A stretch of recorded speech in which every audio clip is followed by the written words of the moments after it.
ನೀವು ಕೇಳುತ್ತಿದ್ದೀರಿ ಜಗದ್ಗುರು ತತ್ವದರ್ಶಿ ಸಂತ ರಾಮ್ಪಾಲ್ ಮಹಾರಾಜರ ಮೂಲಕ ಬರೆಯಲ್ಪಟ್ಟ ಪುಸ್ತಕ ಭೂಮಿಯ ಮೇಲೆ ಸ್ವರ್ಗದ ಪುಟ ಸಂಖ್ಯೆ 1. ಸತ್ಯ ಸಾಹೇಬ್ ಸದ್ಗುರು ಸ್ವಾಮಿ ರಾಮದೇವಾನಂದ ಮಹಾರಾಜರಿಗೆ ಜೈ. ಈ ಪುಸ್ತಕವು ಮಾನವ ಸಮಾಜಕ್ಕೆ ಯಾವ ವರದಾನಕ್ಕೂ ಕಡಿಮೆಯಿಲ್ಲ. ಕಬೀರ ಪರಮೇಶ್ವರರ ದಯೆ. ಭೂಮಿಯ ಮೇಲೆ ಸ್ವರ್ಗ. ಸಮಾಜದ ಜನರು ಹಾಗೂ ಅನುಯಾಯಿಗಳು ಈ ಪವಿತ್ರ ಪುಸ್ತಕವನ್ನು ಯಾರು ಓದುವರೋ ಆಲಿಸುವರೋ ಅವರು ಪರಮಾತ್ಮನ ಕೃಪೆಗೆ ಪಾತ್ರರಾಗುವರು. ಯಾರು ಓದುವುದಿಲ್ಲವೋ ಆಲಿಸುವುದಿಲ್ಲವೋ ಅವರು ಪಾಪದ ಭಾಗಿಯಾಗುವರು. ಪರಂಪರೆಗಳ ವ್ಯರ್ಥ ಪ್ರತಿಷ್ಠೆಯಲ್ಲಿ ಸಿಲುಕಿ ನರಳುತ್ತಿರುವರು. ಸಂತ ರಾಮ್ಪಾಲ್ ದಾಸ್. ಜೀವವೇ ನಮ್ಮ ಜಾತಿ, ಮಾನವ ಧರ್ಮ ನಮ್ಮದು. ಹಿಂದೂ ಮುಸ್ಲಿಂ ಸಿಖ್ ಇಸಾಯಿ ಯಾವ ಧರ್ಮವೂ ಬೇರೆ ಅಲ್ಲ. ನೀವು ಕೇಳುತ್ತಿದ್ದೀರಿ ಜಗದ್ಗುರು ತತ್ವದರ್ಶಿ ಸಂತ ರಾಮ್ಪಾಲ್ ಮಹಾರಾಜರ ಮೂಲಕ ಬರೆಯಲ್ಪಟ್ಟ ಪುಸ್ತಕ ಭೂಮಿಯ ಮೇಲೆ ಸ್ವರ್ಗದ ಪುಟ ಸಂಖ್ಯೆ 3. ಭೂಮಿಯ ಮೇಲೆ ಸ್ವರ್ಗ. ಹೇ ಮಾನವ, ಭೂಮಿಯನ್ನು ಸ್ವರ್ಗವನ್ನಾಗಿ ಮಾಡಲು ಓದು ಈ ಅಮೂಲ್ಯ ವಚನಗಳನ್ನು. ಮಾನವ ಅಂದರೆ ಸ್ತ್ರೀ ಪುರುಷನ ಜನ್ಮವು ಅದೃಷ್ಟವಂತ ಅಂದರೆ ಲಕ್ಕಿ ಆತ್ಮಗಳಿಗೆ ಸಿಗುತ್ತದೆ.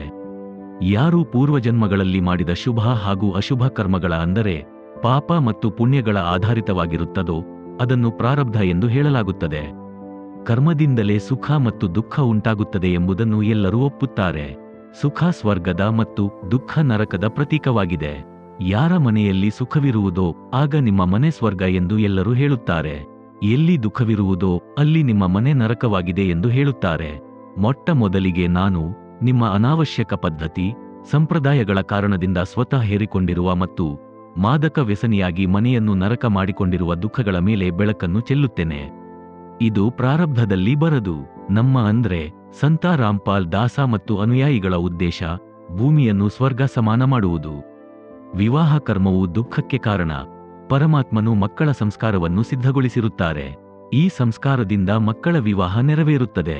ಇದು ಪ್ರಾರಬ್ಧದಲ್ಲಿ ನಿರ್ಧಾರಿತವಾಗಿರುತ್ತದೆ. ಈ ಕಾರ್ಯಕ್ರಮದಲ್ಲಿ ಸಮಾಜದಲ್ಲಿ ಯಾವ ಸಂಪ್ರದಾಯಗಳು ಇವೆಯೋ ಅವು ಈ ರೀತಿ ಇವೆ. ನಂಬರ್ 1 ವರದಕ್ಷಿಣೆ ಕೊಡುವುದು ಅಥವಾ ತೆಗೆದುಕೊಳ್ಳುವುದು. ನಂಬರ್ 2 ವಾದ್ಯ ಸಂಗೀತದ ಜೊತೆ ಡಿಜೆ ಮುಂತಾದವುಗಳನ್ನು ಹಾಕಿ ಮದುವೆ ಮಾಡುವುದು. ನಂಬರ್ 3 ಮದ್ಯ ವಿತರಣೆ ಇಲ್ಲದಿದ್ದರೆ ಮಜವೇ ಇಲ್ಲ. ಮದ್ಯ ಕುಡಿದು ಮಜಾ ಮಾಡಲು ಮೊದಲೇ ನಿರ್ಧಾರವಾಗಿರುತ್ತದೆ. ನಿಮಗೆ ಅಂದ್ರೆ ವಿಶೇಷವಾಗಿ ಹಿಂದೂ ಸಮಾಜಕ್ಕೆ ಹೇಳಲು ಇಚ್ಛಿಸುವುದೇನೆಂದರೆ ನೀವೆಲ್ಲ ಶ್ರೀ ಬ್ರಹ್ಮ, ಶ್ರೀ ವಿಷ್ಣು, ಶ್ರೀ ಶಿವ ಮತ್ತು ತಾಯಿ ಶ್ರೀ ದುರ್ಗೆಯನ್ನು ನಂಬುವವರಾಗಿದ್ದೀರಿ. ಮಾತೆ ದುರ್ಗೆಯು ತನ್ನ 3 ಪುತ್ರರ ವಿವಾಹವನ್ನು ಹೇಗೆ ಮಾಡಿದಳು ಎಂದು ನಿಮಗೆ ತಿಳಿದಿದೆಯೇ? ಪ್ರಮಾಣ ಸಹಿತವಾಗಿ ಓದಿ. ಪ್ರಮಾಣ ಶ್ರೀ ದೇವಿ ಪುರಾಣದ 3ನೇ ಸ್ಕಂದದ 4 ಹಾಗೂ 5ನೇ ಅಧ್ಯಾಯದಲ್ಲಿ ಬರೆದಿರುವುದೇನೆಂದರೆ ದೇವಿಯು ಅಂದ್ರೆ ಅಷ್ಟಾಂಗಿ ದೇವಿ ಅಂದರೆ ದುರ್ಗಾದೇವಿ ವಚನದಿಂದ 3 ಹೆಣ್ಣು ಮಕ್ಕಳನ್ನು ಸೃಷ್ಟಿಸಿದಳು. ನಂಬರ್ 1 ಶ್ರೀ ಸಾವಿತ್ರಿ ಅಂದರೆ ಮಹಾಸರಸ್ವತಿ. ನಂಬರ್ 2 ಶ್ರೀ ಲಕ್ಷ್ಮಿ ಅಂದರೆ ಮಹಾಲಕ್ಷ್ಮಿ. ನಂಬರ್ 3 ಶ್ರೀ ಪಾರ್ವತಿ ಅಂದರೆ ಮಹಾಕಾಳಿ ಗೌರಿ.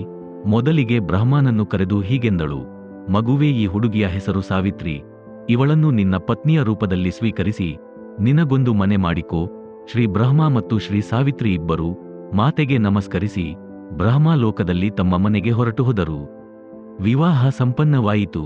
ನಂತರ ಇನ್ನೊಬ್ಬ ಪುತ್ರ ವಿಷ್ಣುವನ್ನು ಕರೆದು ಹೀಗೆಂದಳು, ಈ ಹುಡುಗಿಯ ಹೆಸರು ಲಕ್ಷ್ಮಿ. ಇವಳನ್ನು ನಿನ್ನ ಪತ್ನಿಯಂತೆ ಸ್ವೀಕರಿಸಿ ನಿನಗೊಂದು ಮನೆ ಮಾಡು. ಆಗ ಅವರಿಬ್ಬರು ಮಾತೆಗೆ ನಮಸ್ಕರಿಸಿ ವಿಷ್ಣು ಲೋಕಕ್ಕೆ ಹೊರಟು ಹೋದರು. ವಿವಾಹ ಸಂಪನ್ನವಾಯಿತು. ನಂತರ 3ನೇ ಮಗನಾದ ಶಿವನನ್ನು ಕರೆದು ಹೀಗೆಂದಳು, ಮಗನೇ, ಈ ಹುಡುಗಿಯ ಹೆಸರು ಪಾರ್ವತಿ ಅಂದರೆ ಉಮಾ. ಇವಳನ್ನು ನಿನ್ನ ಪತ್ನಿಯಂತೆ ಸ್ವೀಕರಿಸು. ಅವರಿಬ್ಬರು ಮಾತೆಗೆ ನಮಸ್ಕರಿಸಿ ಶಿವಲೋಕಕ್ಕೆ ಹೊರಟು ಹೋದರು. ವಿವಾಹ ಸಂಪನ್ನವಾಯಿತು. ನೀವು ಕೇಳುತ್ತಿದ್ದೀರಿ ಜಗದ್ಗುರು ತತ್ವದರ್ಶಿ ಸಂತ ರಾಮ್ಪಾಲ್ ಮಹಾರಾಜರ ಮೂಲಕ ಬರೆಯಲ್ಪಟ್ಟ ಪುಸ್ತಕ ಭೂಮಿಯ ಮೇಲೆ ಸ್ವರ್ಗದ ಪುಟ ಸಂಖ್ಯೆ 4. ವಿಚಾರ ಮಾಡೋಣ. ಇಲ್ಲಿ ಯಾವುದೇ ತಿಬ್ಬಣವಾಗಲಿ, ಆಡಂಬರವಾಗಲಿ, ತಿಂಡಿ ತಿನಿಸು, ತಾಳಮೇಳವಾಗಲಿ, ಡಿಜೆ, ವರದಕ್ಷಿಣೆ ಕೊಡುವುದು ಹಾಗೂ ತೆಗೆದುಕೊಳ್ಳುವುದು ಇವು ಯಾವುದೂ ಇರಲಿಲ್ಲ. ವರ್ತಮಾನದಲ್ಲಿ ಹಿಂದೂ ಸಮಾಜದ ವಿವಾಹವು ಹೇಗೆ ಆಗುತ್ತದೆ? ಇದನ್ನು ಹೇಳುವ ಅವಶ್ಯಕತೆಯೇ ಇಲ್ಲ. ಏಕೆಂದರೆ ನಿಮಗೆಲ್ಲ ಗೊತ್ತೇ ಇದೆ. ನಾವು ಬ್ರಹ್ಮ, ವಿಷ್ಣು, ಶಿವನಿಗಿಂತ ದೊಡ್ಡವರಾದೆವಾ? ಬೇಕಿಲ್ಲದ ಸಂಪ್ರದಾಯದ ಭಾರ ಏಕೆ ಹೊರುತ್ತಿದ್ದೇವೆ? ಆಧ್ಯಾತ್ಮದ ದೃಷ್ಟಿಯಿಂದ ನೋಡೋಣ. ಈ ಪ್ರಪಂಚದಲ್ಲಿ ಒಂದು ಕ್ಷಣದ ಭರವಸೆಯೂ ಇಲ್ಲ. ಯಾವ ಕ್ಷಣದಲ್ಲಿ ಏನಾಗುವುದೋ ತಿಳಿಯದು. ನಾವು ಈ ಮಾತನ್ನು ನೆನಪಿಟ್ಟುಕೊಂಡು ಬದುಕುತ್ತೇವೆ ಮತ್ತು ಶಾಸ್ತ್ರಗಳ ಪ್ರಕಾರ ಧಾರ್ಮಿಕ ಮತ್ತು ಸಾಮಾಜಿಕ ಕ್ರಿಯೆಗಳನ್ನು ಮಾಡುತ್ತೇವೆ. ಧಾರ್ಮಿಕ ಶಾಸ್ತ್ರವು ಪರಮಾತ್ಮನು ಮಾಡಿದ ಸಂವಿಧಾನ, ಅಂದರೆ ಕಾನ್ಸ್ಟಿಟ್ಯೂಷನ್. ಯಾವ ವ್ಯಕ್ತಿ ಸಂವಿಧಾನದ ಉಲ್ಲಂಘನೆ ಮಾಡುತ್ತಾನೋ ಅವನು ಶಿಕ್ಷೆಗೆ ಒಳಪಡುತ್ತಾನೆ. ಅವನಿಗೆ ಸುಖವು ಪ್ರಾಪ್ತವಾಗುವುದಿಲ್ಲ, ಕಾರ್ಯ ಸಿದ್ಧಿಯೂ ಆಗುವುದಿಲ್ಲ, ಮೋಕ್ಷವಂತೂ ಸಿಗುವುದೇ ಇಲ್ಲ. ಪ್ರಮಾಣ ಗೀತೆಯ 16ನೇ ಅಧ್ಯಾಯದ 23ರಿಂದ 24ನೇ ಶ್ಲೋಕದಲ್ಲಿದೆ. ಶ್ಲೋಕ 23: ಹೇ ಅರ್ಜುನ, ಯಾವ ವ್ಯಕ್ತಿ ಶಾಸ್ತ್ರವಿಧಿಯನ್ನು ತ್ಯಜಿಸಿ ತನ್ನ ಮನಸ್ಸಿಗೆ ಬಂದಂತೆ ಆಚರಣೆ ಮಾಡುತ್ತಾನೋ ಅವನಿಗೆ ಸುಖ ಪ್ರಾಪ್ತಿಯೂ ಇಲ್ಲ, ಸಿದ್ಧಿ ಪ್ರಾಪ್ತಿಯೂ ಇಲ್ಲ. ಅಂದರೆ ಯಾವುದರಿಂದ ಕಾರ್ಯ ಸಿದ್ಧವಾಗುವುದೋ ಮತ್ತು ಮೋಕ್ಷ ಪ್ರಾಪ್ತಿಯೂ ಇಲ್ಲ. ಶ್ಲೋಕ 24: ಇದರಿಂದ ನಿನಗೆ ಕರ್ತವ್ಯ, ಅಂದರೆ ಯಾವುದು ಧಾರ್ಮಿಕ ಮತ್ತು ಸಾಮಾಜಿಕ ಕಾರ್ಯ ಮಾಡಲು ಯೋಗ್ಯವೋ, ಮತ್ತು ಅಕರ್ತವ್ಯ, ಅಂದರೆ ಯಾವುದು ಧಾರ್ಮಿಕ ಮತ್ತು ಸಾಮಾಜಿಕ ಕಾರ್ಯವನ್ನು ಮಾಡಲು ಯೋಗ್ಯವಲ್ಲವೋ ಇದರ ವ್ಯವಸ್ಥೆಯಲ್ಲಿ ಶಾಸ್ತ್ರವೇ ಪ್ರಮಾಣವಾಗಿವೆ. ಆದ್ದರಿಂದ ನೀನು ಶಾಸ್ತ್ರಗಳಲ್ಲಿ ತಿಳಿಸಿರುವಂತಹ ಕರ್ಮ ಮಾಡು. ಪ್ರಮಾಣಕ್ಕಾಗಿ ಶ್ರೀಮದ್ ಭಗವದ್ಗೀತಾ ಅಧ್ಯಾಯ 16ರ ಶ್ಲೋಕ 23ರಿಂದ 24ರ ಫೋಟೋ ಪ್ರತಿಯನ್ನು ನೀಡಲಾಗಿದೆ. ನೀವು ಪುಸ್ತಕದಲ್ಲಿ ನೋಡಬಹುದು. ನೀವು ಕೇಳುತ್ತಿದ್ದೀರಿ ಜಗದ್ಗುರು ತತ್ವದರ್ಶಿ ಸಂತ ರಾಮ್ಪಾಲ್ ಮಹಾರಾಜರ ಮೂಲಕ ಬರೆಯಲ್ಪಟ್ಟ ಪುಸ್ತಕ ಭೂಮಿಯ ಮೇಲೆ ಸ್ವರ್ಗದ, ಪುಟ ಸಂಖ್ಯೆ 5. ಈಗ ಶ್ರೀದೇವಿ ಮಹಾಪುರಾಣ ಅಂದರೆ ದೇವಿ ಭಾಗವತದ 3ನೇ ಸ್ಕಂದದ 4 ಹಾಗೂ 5ನೇ ಅಧ್ಯಾಯದ ಫೋಟೋ ಕಾಪಿಯಲ್ಲಿರುವ 3 ದೇವತೆಗಳ ವಿವಾಹ ಪ್ರಕರಣವನ್ನು ನೋಡೋಣ. ವಿವಾಹ ಕಾರ್ಯದ ಮೇಲೆ ಬೆಳಕು ಚೆಲ್ಲುವಿಕೆ. ನಾವು ವಿವಾಹವನ್ನು ಶಾಸ್ತ್ರಗಳ ಪ್ರಕಾರ ಮಾಡುತ್ತೇವೆ. ಭಕ್ತ ಪರಿವಾರವು ಹುಡುಗ ಹಾಗೂ ಹುಡುಗಿಯ ಸಂಬಂಧವನ್ನು ಹುಡುಕುತ್ತಾ ಎರಡೂ ಪಕ್ಷದವರು ಸಹಮತ ವ್ಯಕ್ತಪಡಿಸುತ್ತಾರೆ. ನಂತರ ಹತ್ತಿರದ ಆಶ್ರಮದಲ್ಲಿ ಮಾಹಿತಿ ನೀಡುತ್ತಾರೆ. ವಿವಾಹದ ದಿನಾಂಕ ನಿಗದಿಪಡಿಸುತ್ತಾರೆ. ಗುರುಗಳ ಮೂಲಕ ದಿನಾಂಕ ನಿರ್ಧಾರವಾಗುತ್ತದೆ. ಯಾವುದೇ ನಕ್ಷತ್ರ, ಗೋತ್ರಗಳ ಆಚರಣೆಯಿಂದಲ್ಲ. ಸಾಮಾನ್ಯ ದಿನಾಂಕ ಅಂದ್ರೆ ಯಾವುದಾದರೂ ರಜೆ ಅಥವಾ ಸತ್ಸಂಗ ಸಮಾಗಮ ಅಥವಾ ಎರಡೂ ಕುಟುಂಬಗಳಿಗೆ ಅನುಕೂಲವಾಗುವಂತೆ ನಿರ್ಧರಿಸುತ್ತಾರೆ. ನಿರ್ಧಾರಿತ ದಿನದಂದು ಎರಡೂ ಪಕ್ಷದವರು ಆಶ್ರಮಕ್ಕೆ ಅಥವಾ ಸತ್ಸಂಗಕ್ಕೆ, ಅಂದರೆ ಮೊದಲೇ ತಿಳಿಸಿರುವಂತಹ ಸ್ಥಳಕ್ಕೆ ಬರುತ್ತಾರೆ. ಸಂತ ಗರೀಬ್ ದಾಸ್ ಮಹಾರಾಜರ ಅಮೃತವಾಣಿಯಲ್ಲಿ ಒಂದು ಅಸುರ್ ನಿಕಂದನ್ ರಮೈಣಿ ಎಂಬ ಅಧ್ಯಾಯವಿದೆ. ಅದರಲ್ಲಿ ವಿಶ್ವದ ಎಲ್ಲಾ ದೈವಿಕ ಶಕ್ತಿಗಳ ಸ್ತುತಿ ಮಾಡಲಾಗಿದೆ. ಅದನ್ನು ಸ್ತುತಿಸಲಾಗುತ್ತದೆ, ಅದನ್ನು ಓದಲಾಗುತ್ತದೆ, ಹಾಗೆ ಸ್ಪೀಕರ್ನಲ್ಲಿ ಕೇಳಿಸಲಾಗುತ್ತದೆ. ಭಕ್ತರಿಗೆ ಅದು ಬಾಯಿ ಪಾಠವಾಗಿರುತ್ತದೆ. ಎಲ್ಲರೂ ಸಾಮೂಹಿಕವಾಗಿ ಹೇಳುತ್ತಾರೆ, ಇದು ನಮ್ಮ ವಿವಾಹದ ಹಾಡಾಗಿದೆ. ನೀವು ಕೇಳುತ್ತಿದ್ದೀರಿ ಜಗದ್ಗುರು ತತ್ವದರ್ಶಿ ಸಂತ ರಾಮ್ಪಾಲ್ ಮಹಾರಾಜರ ಮೂಲಕ ಬರೆಯಲ್ಪಟ್ಟ ಪುಸ್ತಕ ಭೂಮಿಯ ಮೇಲೆ ಸ್ವರ್ಗದ, ಪುಟ ಸಂಖ್ಯೆ 6. ವಿಶೇಷ: ಸಮಾಜದಲ್ಲಿ ವಿವಾಹಕ್ಕಾಗಿ ಶುಭ ಮುಹೂರ್ತ ಪಂಡಿತರ ಮೂಲಕ ನಿಶ್ಚಯಿಸಲಾಗುತ್ತದೆ ಮತ್ತು ಹೇಳುತ್ತಾನೆ, ಇಂತಿಂಥ ನಕ್ಷತ್ರದಲ್ಲಿ ವಿವಾಹವಾದರೆ ಮಂಗಳಕರವೆಂದು, ಮಕ್ಕಳು ಸದಾಸುಖಿಯಾಗಿರುತ್ತಾರೆ. ಕಬೀರ ಪರಮಾತ್ಮನು ಹೇಳುವುದೇನೆಂದರೆ, ಮಕ್ಕಳ ಕರ್ಮದಲ್ಲಿ ಏನು ಬರೆದಿದೆಯೋ ಅದು ಸಿಕ್ಕೇ ಸಿಗುತ್ತದೆ. ಈ ರೀತಿ ಮಾಡುವ ಲಗ್ನದಿಂದ ಯಾವುದೇ ರಕ್ಷಣೆಯಾಗುವುದಿಲ್ಲ. ಉದಾಹರಣೆ ನೀಡುತ್ತಿದ್ದರು.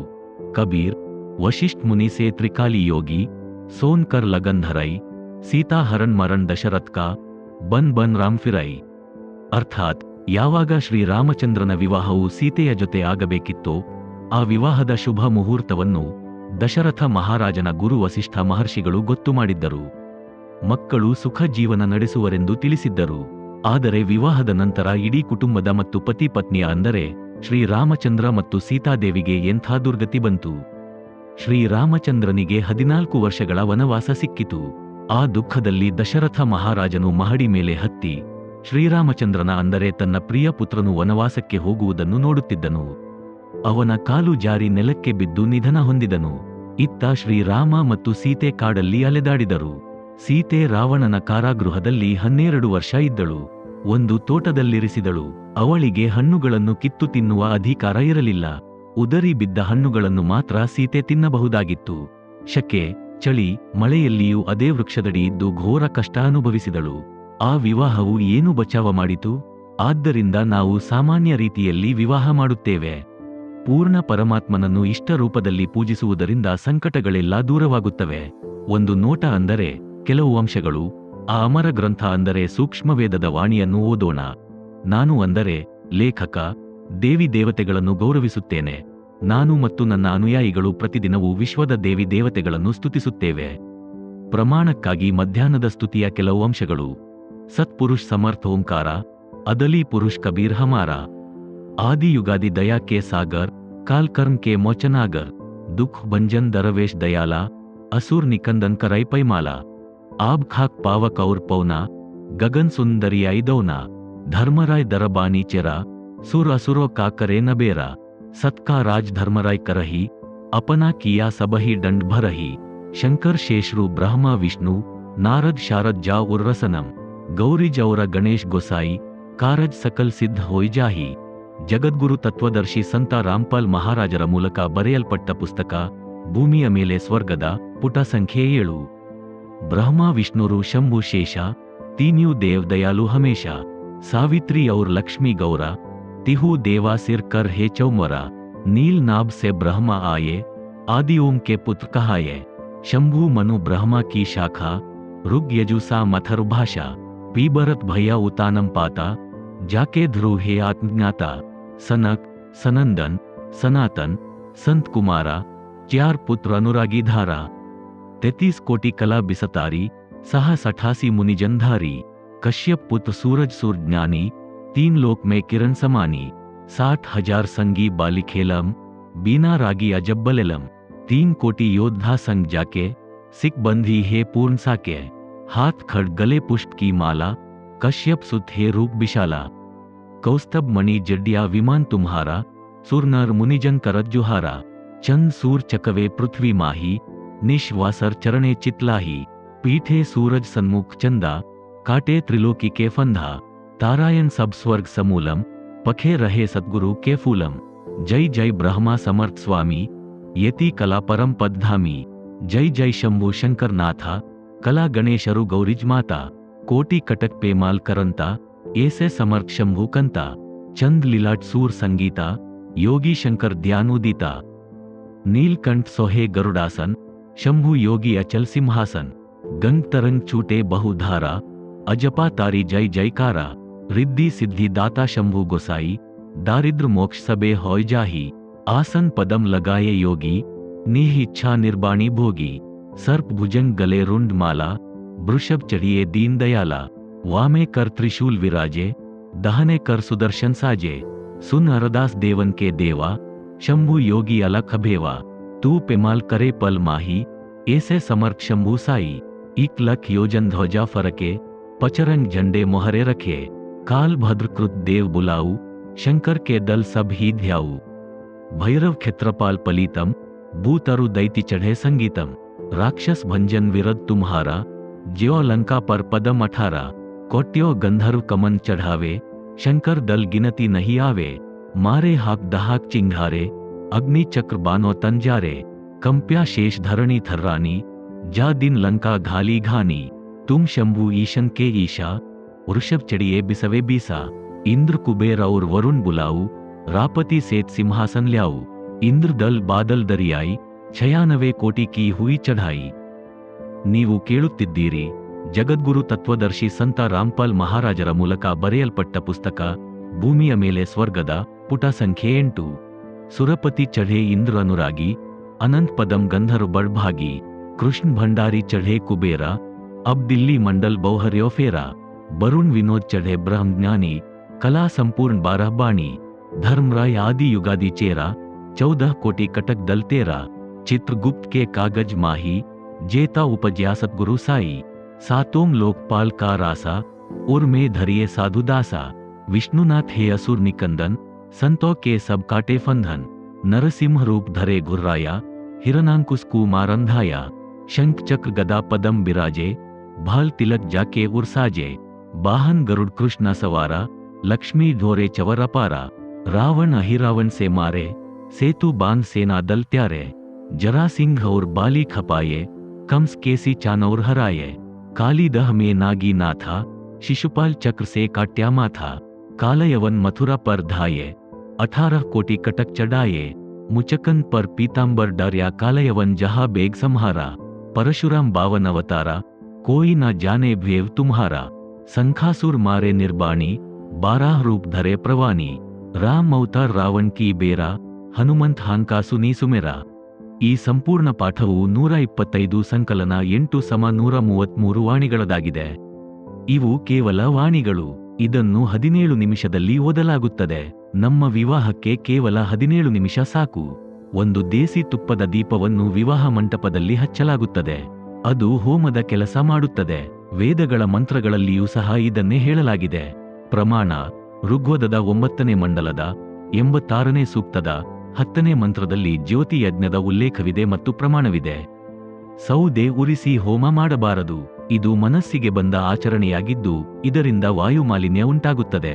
ಋಗ್ವೇದದ ಮಂಡಲ 9 ಸೂಕ್ತ 86 ಮಂತ್ರ 10: ಜ್ಯೋತಿ ಯಜ್ಞ ಸ್ಪವತೆ ಮಧು ಪ್ರಿಯಂ ಪಿತಾ ದೇವಾನಾಂ ಜನಿತಾ ವಿಭೂ ವಸು ದಧಾತಿ ರತ್ನಂ ಸ್ವಧಯೋರಪಿ ಚಾಂ ಮದಿಂತಮಃ ಮತ್ಸರ ಇಂದ್ರಿಯ ರಸಃ.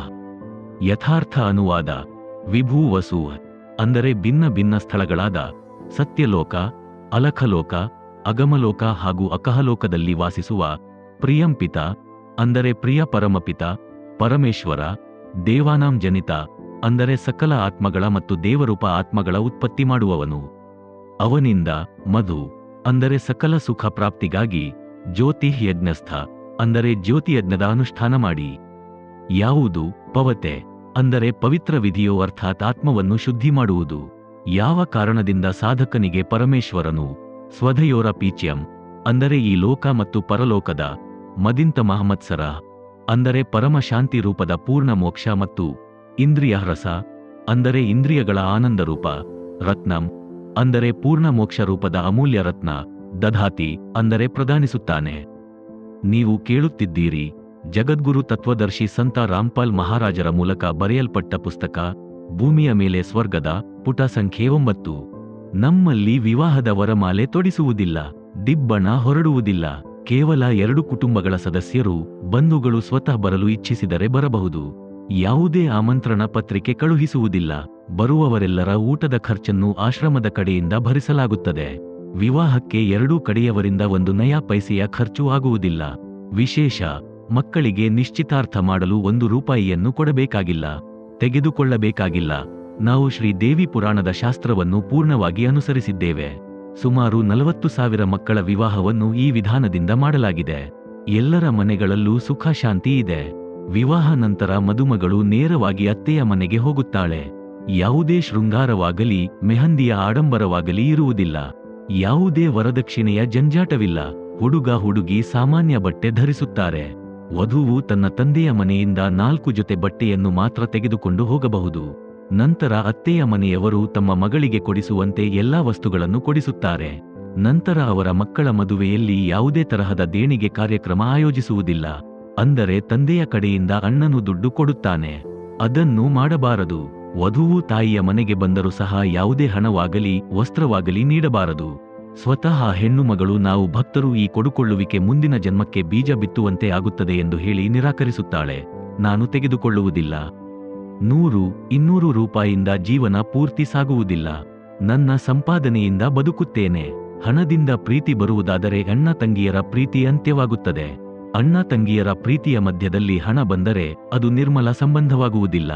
ಯಾವಾಗಲಾದರೂ ಮನಸ್ಸು ಮಲಿನವಾಗಬಹುದು. ಆದ್ದರಿಂದ ನಾವು ನಿರ್ಮಲ ಸಂಬಂಧವನ್ನು ಇನ್ನೂ ಪವಿತ್ರವಾಗಿ ಇಡುತ್ತೇವೆ.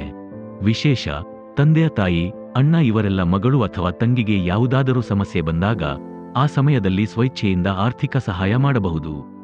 ಉದಾಹರಣೆಗೆ, ಯಾವುದಾದರೂ ಹಸು ಅಥವಾ ಎಮ್ಮೆ ಸತ್ತು ಹೋದರೆ ಅವಳಿಗೆ ಸಹಾಯ ಮಾಡಬಹುದು. ಮಗಳು ಮನೆ ಕಟ್ಟಿಸುವುದಿದೆ ಅನಿವಾರ್ಯವೆನಿಸಿದಾಗ ಸಹಯೋಗ ನೀಡಬಹುದು. ಮಗಳು ಯಾವುದಾದರೂ ವ್ಯಾಪಾರ ಮಾಡಲು ಇಚ್ಛಿಸಿದರೆ ಅವಳಿಗೆ ಸಹಾಯ ಮಾಡಬಹುದು. ಆದರೆ ಅದನ್ನು ಮರಳಿ ಪಡೆಯುವ ವಿಚಾರ ಮಾಡಬಾರದು. ಮಗಳಿಗೆ ತನ್ನ ತವರು ಮನೆಯ 1 ಪೈಸೆಯನ್ನು ಭಗವಂತನು ಕಣ್ಣು ಬಿಟ್ಟರೆ ಮರಳಿ ನೀಡುವ ಇಚ್ಛೆ ಇರಬೇಕು. ಅಂತಹ ಕೊಡುಕೊಳ್ಳುವ ವ್ಯವಹಾರದಲ್ಲಿ ಇಬ್ಬರಿಗೂ ಸಾಲದ ಭಾರ ಬೀಳದು. ಮುಂದಿನ ಜನ್ಮದ ಕಾರಣ ಇಲ್ಲಿ ಬರುವುದಿಲ್ಲ. ತಂದೆಯ ಆಸ್ತಿಯಲ್ಲಿ ಮಗನಿಗಿರುವಂತೆ ಮಗಳಿಗೂ ಹಕ್ಕು ಇರುತ್ತದೆ. ಆದರೆ ಭಕ್ತೆಯಾದವಳು ಅದನ್ನು ತೆಗೆದುಕೊಳ್ಳುವುದಿಲ್ಲ. ತಂದೆಯ ತಾಯಿ, ಅಣ್ಣ ತಮ್ಮ ಇವರೆಲ್ಲ ಮೇಲಿನ ಅವಶ್ಯಕತೆಗಳು ಬಂದಾಗ ಅದೇ ದೃಷ್ಟಿಯಿಂದ ಆ ಹೆಣ್ಣು ಮಗಳಿಗೆ ಸಹಾಯ ಮಾಡಬೇಕು. ಆದರೆ ಇದೇ ಪರಂಪರೆ ಮುಂದುವರಿಯಬಾರದೆಂದು ಸಾಲದ ರೂಪದಲ್ಲಿ ಕೊಡಬೇಕು. ಆದರೆ ಮರಳಿ ಪಡೆಯುವ ಮನಸ್ಸಿರಬಾರದು. ಈ ಶಾಸ್ತ್ರೋಕ್ತ ವಿವಾಹದ ಲಾಭ: ಹೆಣ್ಣು ಮಗಳು ತನ್ನ ತಂದೆ, ಅಣ್ಣ ಅತ್ತಿಗೆಗೆ ಭಾರವಾಗುವುದಿಲ್ಲ. ಶಾಸ್ತ್ರ ವಿಧಾನ ತ್ಯಜಿಸಿ ಮನಸ್ಸಿಗೆ ಬಂದಂತೆ ಆಚರಣೆ ಮಾಡುವ ವಿವಾಹದಿಂದ ನಷ್ಟ: ಹೆಣ್ಣು ಮಗಳು ತಪ್ಪಾದ ಪದ್ಧತಿಗಳ ಆಚರಣೆಯಿಂದ ತಂದೆ ತಾಯಿಗೆ ಭಾರವಾಗುತ್ತಾಳೆ. ಇದರಿಂದ ಅವಳನ್ನು ಗರ್ಭದಲ್ಲೇ ಸಾಯಿಸತೊಡಗಿದ್ದಾರೆ. ಇದು ಅನಿಷ್ಠ ಪದ್ಧತಿಯ ಕೊಡುಗೆ. ನೀವು ಕೇಳುತ್ತಿದ್ದೀರಿ ಜಗದ್ಗುರು ತತ್ವದರ್ಶಿ ಸಂತ ರಾಮ್ಪಾಲ್ ಮಹಾರಾಜರ ಮೂಲಕ ಬರೆಯಲ್ಪಟ್ಟ ಪುಸ್ತಕ ಭೂಮಿಯ ಮೇಲೆ ಸ್ವರ್ಗದ ಪುಟ ಸಂಖ್ಯೆ 10. ವಿವಾಹದಲ್ಲಿ ಮರ್ಯಾದೆಗೆ ಅಂಜಿ ಇಲ್ಲಸಲ್ಲದ ಖರ್ಚನ್ನು ಮಾಡಬೇಕಾಗುತ್ತದೆ. ಯಾರ ಬಳಿ ಹಣವಿದೆಯೋ ಅವರು ಸಮಾಜವನ್ನು ಹಾಳು ಮಾಡುತ್ತಿದ್ದಾರೆ. ಮಗಳ ಮದುವೆಯಲ್ಲಿ ವರದಕ್ಷಿಣೆಯ ರೂಪದಲ್ಲಿ ಅಂದರೆ ಸೋಫಾ ಸೆಟ್, ಕುರ್ಚಿ, ಮೇಜು, ಪಾತ್ರೆ, ಮೋಟಾರ್ ಸೈಕಲ್, ದುಬಾರಿ ಕಾರು ಇತ್ಯಾದಿಗಳನ್ನು ಕೊಡುವುದು, ತಾಳಮೇಳಗಳು, ಡಿಜೆ, ಆರ್ಕೆಸ್ಟ್ರಾ, ನೃತ್ಯ, ಕೆಟ್ಟ ಕೆಟ್ಟ ಹಾಡುಗಳನ್ನು ಹಾಕುವುದು, ಮದ್ಯ ಸೇವನೆ ಮಾಡಿಸುವುದು, ದಾನದ ರೂಪದಲ್ಲಿ ಧನವನ್ನು ಹಂಚುವುದು ಎಲ್ಲವೂ ಆಡಂಬರ. ಮದುವೆಯಾಗುತ್ತಿರುವುದು ಹುಡುಗ ಹುಡುಗಿ, ಆದರೆ ಕುಣಿಯುವುದು ಮಜಾ ಮಾಡುವುದು ಇನ್ಯಾರೋ. ಇದರಿಂದ ಅವರಿಗೆ ಏನು ಸಿಗುತ್ತದೆ? ಹಾಸ್ಯಾಸ್ಪದ ಉದಾಹರಣೆ. ಒಬ್ಬ ವ್ಯಕ್ತಿ ಬಾಡಿಗೆ ಮನೆಯಲ್ಲಿ ವಾಸಿಸುತ್ತಿದ್ದನು. ಅವನ ಸ್ನೇಹಿತನೊಬ್ಬ ಅದೇ ಊರಿನಲ್ಲಿ ಇನ್ನೊಂದು ಬಡಾವಣೆಯಲ್ಲಿ ಬಾಡಿಗೆಗಿದ್ದನು. ಆ ಮನೆಯ ಮಾಲೀಕನ ಮಗನ ಮದುವೆ ಆದಾಗ ಆ ಬಾಡಿಗೆದಾರನಿಗೂ ಆಮಂತ್ರಣ ನೀಡಲಾಯಿತು. ಬಾಡಿಗೆದಾರನ ಇಡೀ ಕುಟುಂಬ ಮದುವೆ ಮನೆಯಲ್ಲಿ ತಿಂದು ಉಂಡು ಮಜಾ ಮಾಡಿತು. ಆ ವ್ಯಕ್ತಿ ತನ್ನ ಸ್ನೇಹಿತನ ಮನೆಗೆ ಹೋದಾಗ ಅವನ ಮನೆ ಮಾಲೀಕನ ಮಗನ ಮದುವೆಯೂ ಸಹ ಹತ್ತಿರ ಇದೆ ಎಂದು ತಿಳಿಯಿತು. ಆಗ ತನ್ನ ಸ್ನೇಹಿತನಿಗೆ, ಹೇ, ನಿನ್ನ ಮನೆಯ ಮಾಲೀಕನ ಮಗನ ಮದುವೆ ಇದೆಯಲ್ಲ ಎಂದು ರೇಗಿಸಿದಾಗ ಆ ಸ್ನೇಹಿತನು ಮದುವೆ ಮಾಲೀಕನ ಮಗನದಾದರೆ ನನಗೇನು? ಆದರೆ ಆಗಲಿ ಎಂದಾಗ ಆ ಸ್ನೇಹಿತನು, ಹೇ ಗೆಳೆಯ, ನಿನಗೆ ಗೊತ್ತಿಲ್ಲವೇ, ನಿನಗೂ ಆಹ್ವಾನ ಬರುತ್ತದೆ, ಲಡ್ಡು ತಿನ್ನಲು ಸಿಗುತ್ತದೆ ಎಂದಾಗ ಆ ಸ್ನೇಹಿತನು, ಲಡ್ಡು ನಾನು ತಿಂದರೆ ನಿನಗೇನು ಲಾಭ ಎಂದನು. ಅದೇ ರೀತಿ ಹುಡುಗ ಹುಡುಗಿ ಮದುವೆಯಾದರೆ ಹುಡುಗನಿಗೆ ಹೆಂಡತಿ ಸಿಗುತ್ತಾಳೆ, ಮನೆ ನೆಲೆಸುವುದು. ಆದರೆ ಡಿಜೆ ಹಾಕಿಕೊಂಡು ಕುಣಿಯುವವರಿಗೆ ಏನು ಲಾಭ? ಈ ಶ್ರೀಮಂತ ವ್ಯಕ್ತಿಗಳ ಮೂಲಕ ಸಮಾಜ ಬಿಗಡಾಯಿಸಿದೆ. ಒಂದು ಪರಂಪರೆಯೇ ನಡೆದು ಬಂದಿದೆ. ಕುರ್ಚಿ, ಮೇಜು, ಮೋಟಾರ್ ಸೈಕಲ್, ಸಂಬಂಧಿಕರೆಲ್ಲರಿಗೂ ಬಟ್ಟೆಗಳು. ಅಷ್ಟೇ ಅಲ್ಲದೆ ಮಗಳಿಗೆ ಸಂತಾನವಾದರೆ ಕಾಣಿಕೆ ರೂಪದಲ್ಲಿ ವರದಕ್ಷಿಣೆ, ಹಬ್ಬಗಳಲ್ಲಿ ಬೇಡವಾದ ಅಲಂಕಾರಿಕ ವಸ್ತುಗಳು, ವ್ಯರ್ಥವಾದ ಸಾಮಗ್ರಿಗಳು ಎತ್ತಿಕೊಂಡು ತಿರುಗುತ್ತಿರುತ್ತಾರೆ. ನಮ್ಮ ವಿವಾಹದಲ್ಲಿ ಇದ್ಯಾವುದೂ ಇರುವುದಿಲ್ಲ. ಒಬ್ಬ ಭಕ್ತನು ನಮ್ಮ ಸಂಘವನ್ನು ಸೇರುವ ಮೊದಲು ಒಬ್ಬ ಮಗಳ ಮದುವೆ ಮಾಡಿದನು. ಅವನು ಹೇಳಿದ, ನಮ್ಮ ನೆರೆಹೊರೆಯ ಒಬ್ಬ ವ್ಯಕ್ತಿ ತನ್ನ ಮಗಳ ಮದುವೆಯಲ್ಲಿ ಸೋಫಾ ಸೆಟ್, ಪಾತ್ರೆಗಳು, ಮೋಟಾರ್ ಸೈಕಲ್, ಸಾಕಷ್ಟು ಬಟ್ಟೆ ಎಲ್ಲವನ್ನೂ ನೀಡಿದ್ದೇ ಅಲ್ಲದೆ ವಾದ್ಯಗಳ ಜೊತೆ ಡಿಜೆ ಹಾಕಿಕೊಂಡು ಕುಣಿದು ಕುಪ್ಪಳಿಸಿದರು. ಅಕ್ಕಪಕ್ಕದವರೆಲ್ಲ ಈ ವ್ಯಕ್ತಿ ಎಲ್ಲರಿಗಿಂತ ಹೆಚ್ಚು ಖರ್ಚು ಮಾಡಿದನು ಎಂದು ಕೊಂಡಾಡಿದರು. ನನ್ನ ಮಗಳು ಸಹ ವಯಸ್ಕಳಾಗಿದ್ದಳು. ಅವಳಿಗೆ ಹುಡುಗನನ್ನು ಹುಡುಕುತ್ತಿರುವಾಗ ಅವಳು ತನ್ನ ತಾಯಿಯ ಬಳಿ ಹೋಗಿ, ಸುಮನನ ತಂದೆ ಸೋಫಾ ಸೆಟ್, ಕುರ್ಚಿ, ಮೇಜು, ಮೋಟಾರ್ ಸೈಕಲ್, ಪಾತ್ರೆ, ಬಟ್ಟೆ ಏನೆಲ್ಲ ಕೊಟ್ಟಿದ್ದಾರೆ. ಊರಿಗೆ ಊರೇ ಕೊಂಡಾಡುತ್ತಿದೆ. ಅಮ್ಮ, ಇಷ್ಟೆಲ್ಲ ಮಾಡಲು ಅಪ್ಪನ ಬಳಿ ಹಣವಿಲ್ಲ, ನಾವು ಬಡವರು ಎಂದು ಹೇಳುತ್ತಾ ಪಕ್ಕದ ಕೋಣೆಗೆ ಹೋಗಿ ಅಳತೊಡಗಿದಳು. ಆಗ ಅವಳ ತಾಯಿ, ಮಗಳೇ, ಇನ್ನೊಬ್ಬರಿಗೆ ಹೋಲಿಸಿಕೊಳ್ಳಬಾರದು. ಹುಡುಗಿಯ ತಾಯಿಯೂ ನನಗೆ ಹೀಗೆಂದಳು, ಮಗಳು ಸುಮನಳ ಮದುವೆಗೆ ಹೋಗಿದ್ದಳು ಮತ್ತು ಹೀಗೀಗೆ ಹೇಳುತ್ತಾ ಅಳುತ್ತಿದ್ದಾಳೆ. ನನಗೂ ಕಣ್ಣು ತುಂಬಿ ಬಂದಿತು. ಇಡೀ ರಾತ್ರಿ ನಿದ್ರೆ ಬರಲಿಲ್ಲ. ನನ್ನ ಮಗಳಿಗೆ ದುಃಖವಾಗದಂತೆ ಏನಾದರೂ ಮಾಡಬೇಕು ಎಂದು ಯೋಚಿಸಿ ನನ್ನ 3/4 ಎಕರೆ ಜಮೀನನ್ನು ಮಾರಿ ಮರ್ಯಾದೆಗೆ ಅಂಜಿ ಸೋಫಾ ಸೆಟ್, ಮೇಜು, ಕುರ್ಚಿ, ಮೋಟಾರ್ ಸೈಕಲ್, ಬಟ್ಟೆ ಬರೆ ಎಲ್ಲವನ್ನೂ ತಂದೆ. ಮಗಳಿಗೆ ಸಂತೋಷವಾಯಿತು ಹಾಗೂ ಅತ್ತೆ ಮನೆಗೆ ಕಳುಹಿಸಿಕೊಟ್ಟೆ. ಮಗಳಿಗೆ 3 ಓರೆಗಿತ್ತಿಯರಿದ್ದರು. ಅದೊಂದು ಅವಿಭಕ್ತ ಕುಟುಂಬವಾಗಿತ್ತು. ಅವರ ಮತ್ತು ನನ್ನ ಮಗಳ ಸಾಮಾನುಗಳನ್ನೆಲ್ಲ ಒಂದು ರೂಮಿನಲ್ಲಿ ಒಂದರ ಮೇಲೆ ಒಂದು ಗುಜರಿಯಂತೆ ತುಂಬಿಟ್ಟಿದ್ದರು. ಸರಿಯಾಗಿ ಜೋಡಿಸಲು ಸಹ ಅಲ್ಲಿ ಜಾಗವಿರಲಿಲ್ಲ. ನಾಮದೀಕ್ಷೆ ಪಡೆದ ನಂತರ 2 ಮಗಳ ಮದುವೆ ಮಾಡಿದೆ. ಒಂದು ಬಿಡಿಗಾಸು ಖರ್ಚಾಗಲಿಲ್ಲ. 2 ಪುತ್ರಿಯರು ಸುಖವಾಗಿದ್ದಾರೆ. ಒಂದು ವೇಳೆ ಈ ಜ್ಞಾನ ಮೊದಲೇ ಗೊತ್ತಿದ್ದರೆ ಜಮೀನನ್ನು ಏಕೆ ಮಾರುತ್ತಿದ್ದೆ? ಯಾರ ಬಳಿ ಜಮೀನಿಲ್ಲವೋ ಅವರು ಮನಸ್ಸಿಗೆ ಬಂದಂತೆ ಆಚರಣೆ ಮಾಡಲು ಬಡ್ಡಿಗೆ ಸಾಲ ಪಡೆಯಬೇಕಾಗುತ್ತದೆ. ಆಗ ಸಾಲದ ಸುಳಿಗೆ ಸಿಲುಕುತ್ತಾರೆ. ಹಗಲಿನ ನೆಮ್ಮದಿ, ರಾತ್ರಿಯ ನಿದ್ರೆ ಕಳೆದುಕೊಳ್ಳುತ್ತಾರೆ. ಇದೇ ಭಾರವನ್ನು ಹೊರುತ್ತಾ ಸಾವನ್ನಪ್ಪುತ್ತಾರೆ. ಇಡೀ ಜೀವನ ನರಕಮಯವಾಗಿರುತ್ತದೆ. ನೀವು ಕೇಳುತ್ತಿದ್ದೀರಿ ಜಗದ್ಗುರು ತತ್ವದರ್ಶಿ ಸಂತ ರಾಮ್ಪಾಲ್ ಮಹಾರಾಜರ ಮೂಲಕ ಬರೆಯಲ್ಪಟ್ಟ ಪುಸ್ತಕ ಭೂಮಿಯ ಮೇಲೆ ಸ್ವರ್ಗದ, ಪುಟ ಸಂಖ್ಯೆ 11. ಒಂದು ಸತ್ಯ ಘಟನೆ. ಒಮ್ಮೆ ಒಬ್ಬ ಯೋಧನ ಜೊತೆ ದಾಸನ ಚರ್ಚೆಯಾಯಿತು. ಯೋಧ ನಮ್ಮ ಭಕ್ತನ ಬಂಧುವಾಗಿದ್ದನು. ಅವನ ಆಗ್ರಹದಿಂದ ಯೋಧನು ನಮ್ಮ ಬಳಿ ಬಂದನು. ಆ ಯೋಧನು ಸೈನ್ಯದಿಂದ ನಿವೃತ್ತನಾಗಿ ಪೊಲೀಸ್ ಇಲಾಖೆಯಲ್ಲಿ ಪೇದೆಯಾಗಿ ಸರ್ಕಾರಿ ವೃತ್ತಿ ಪಡೆದಿದ್ದನು.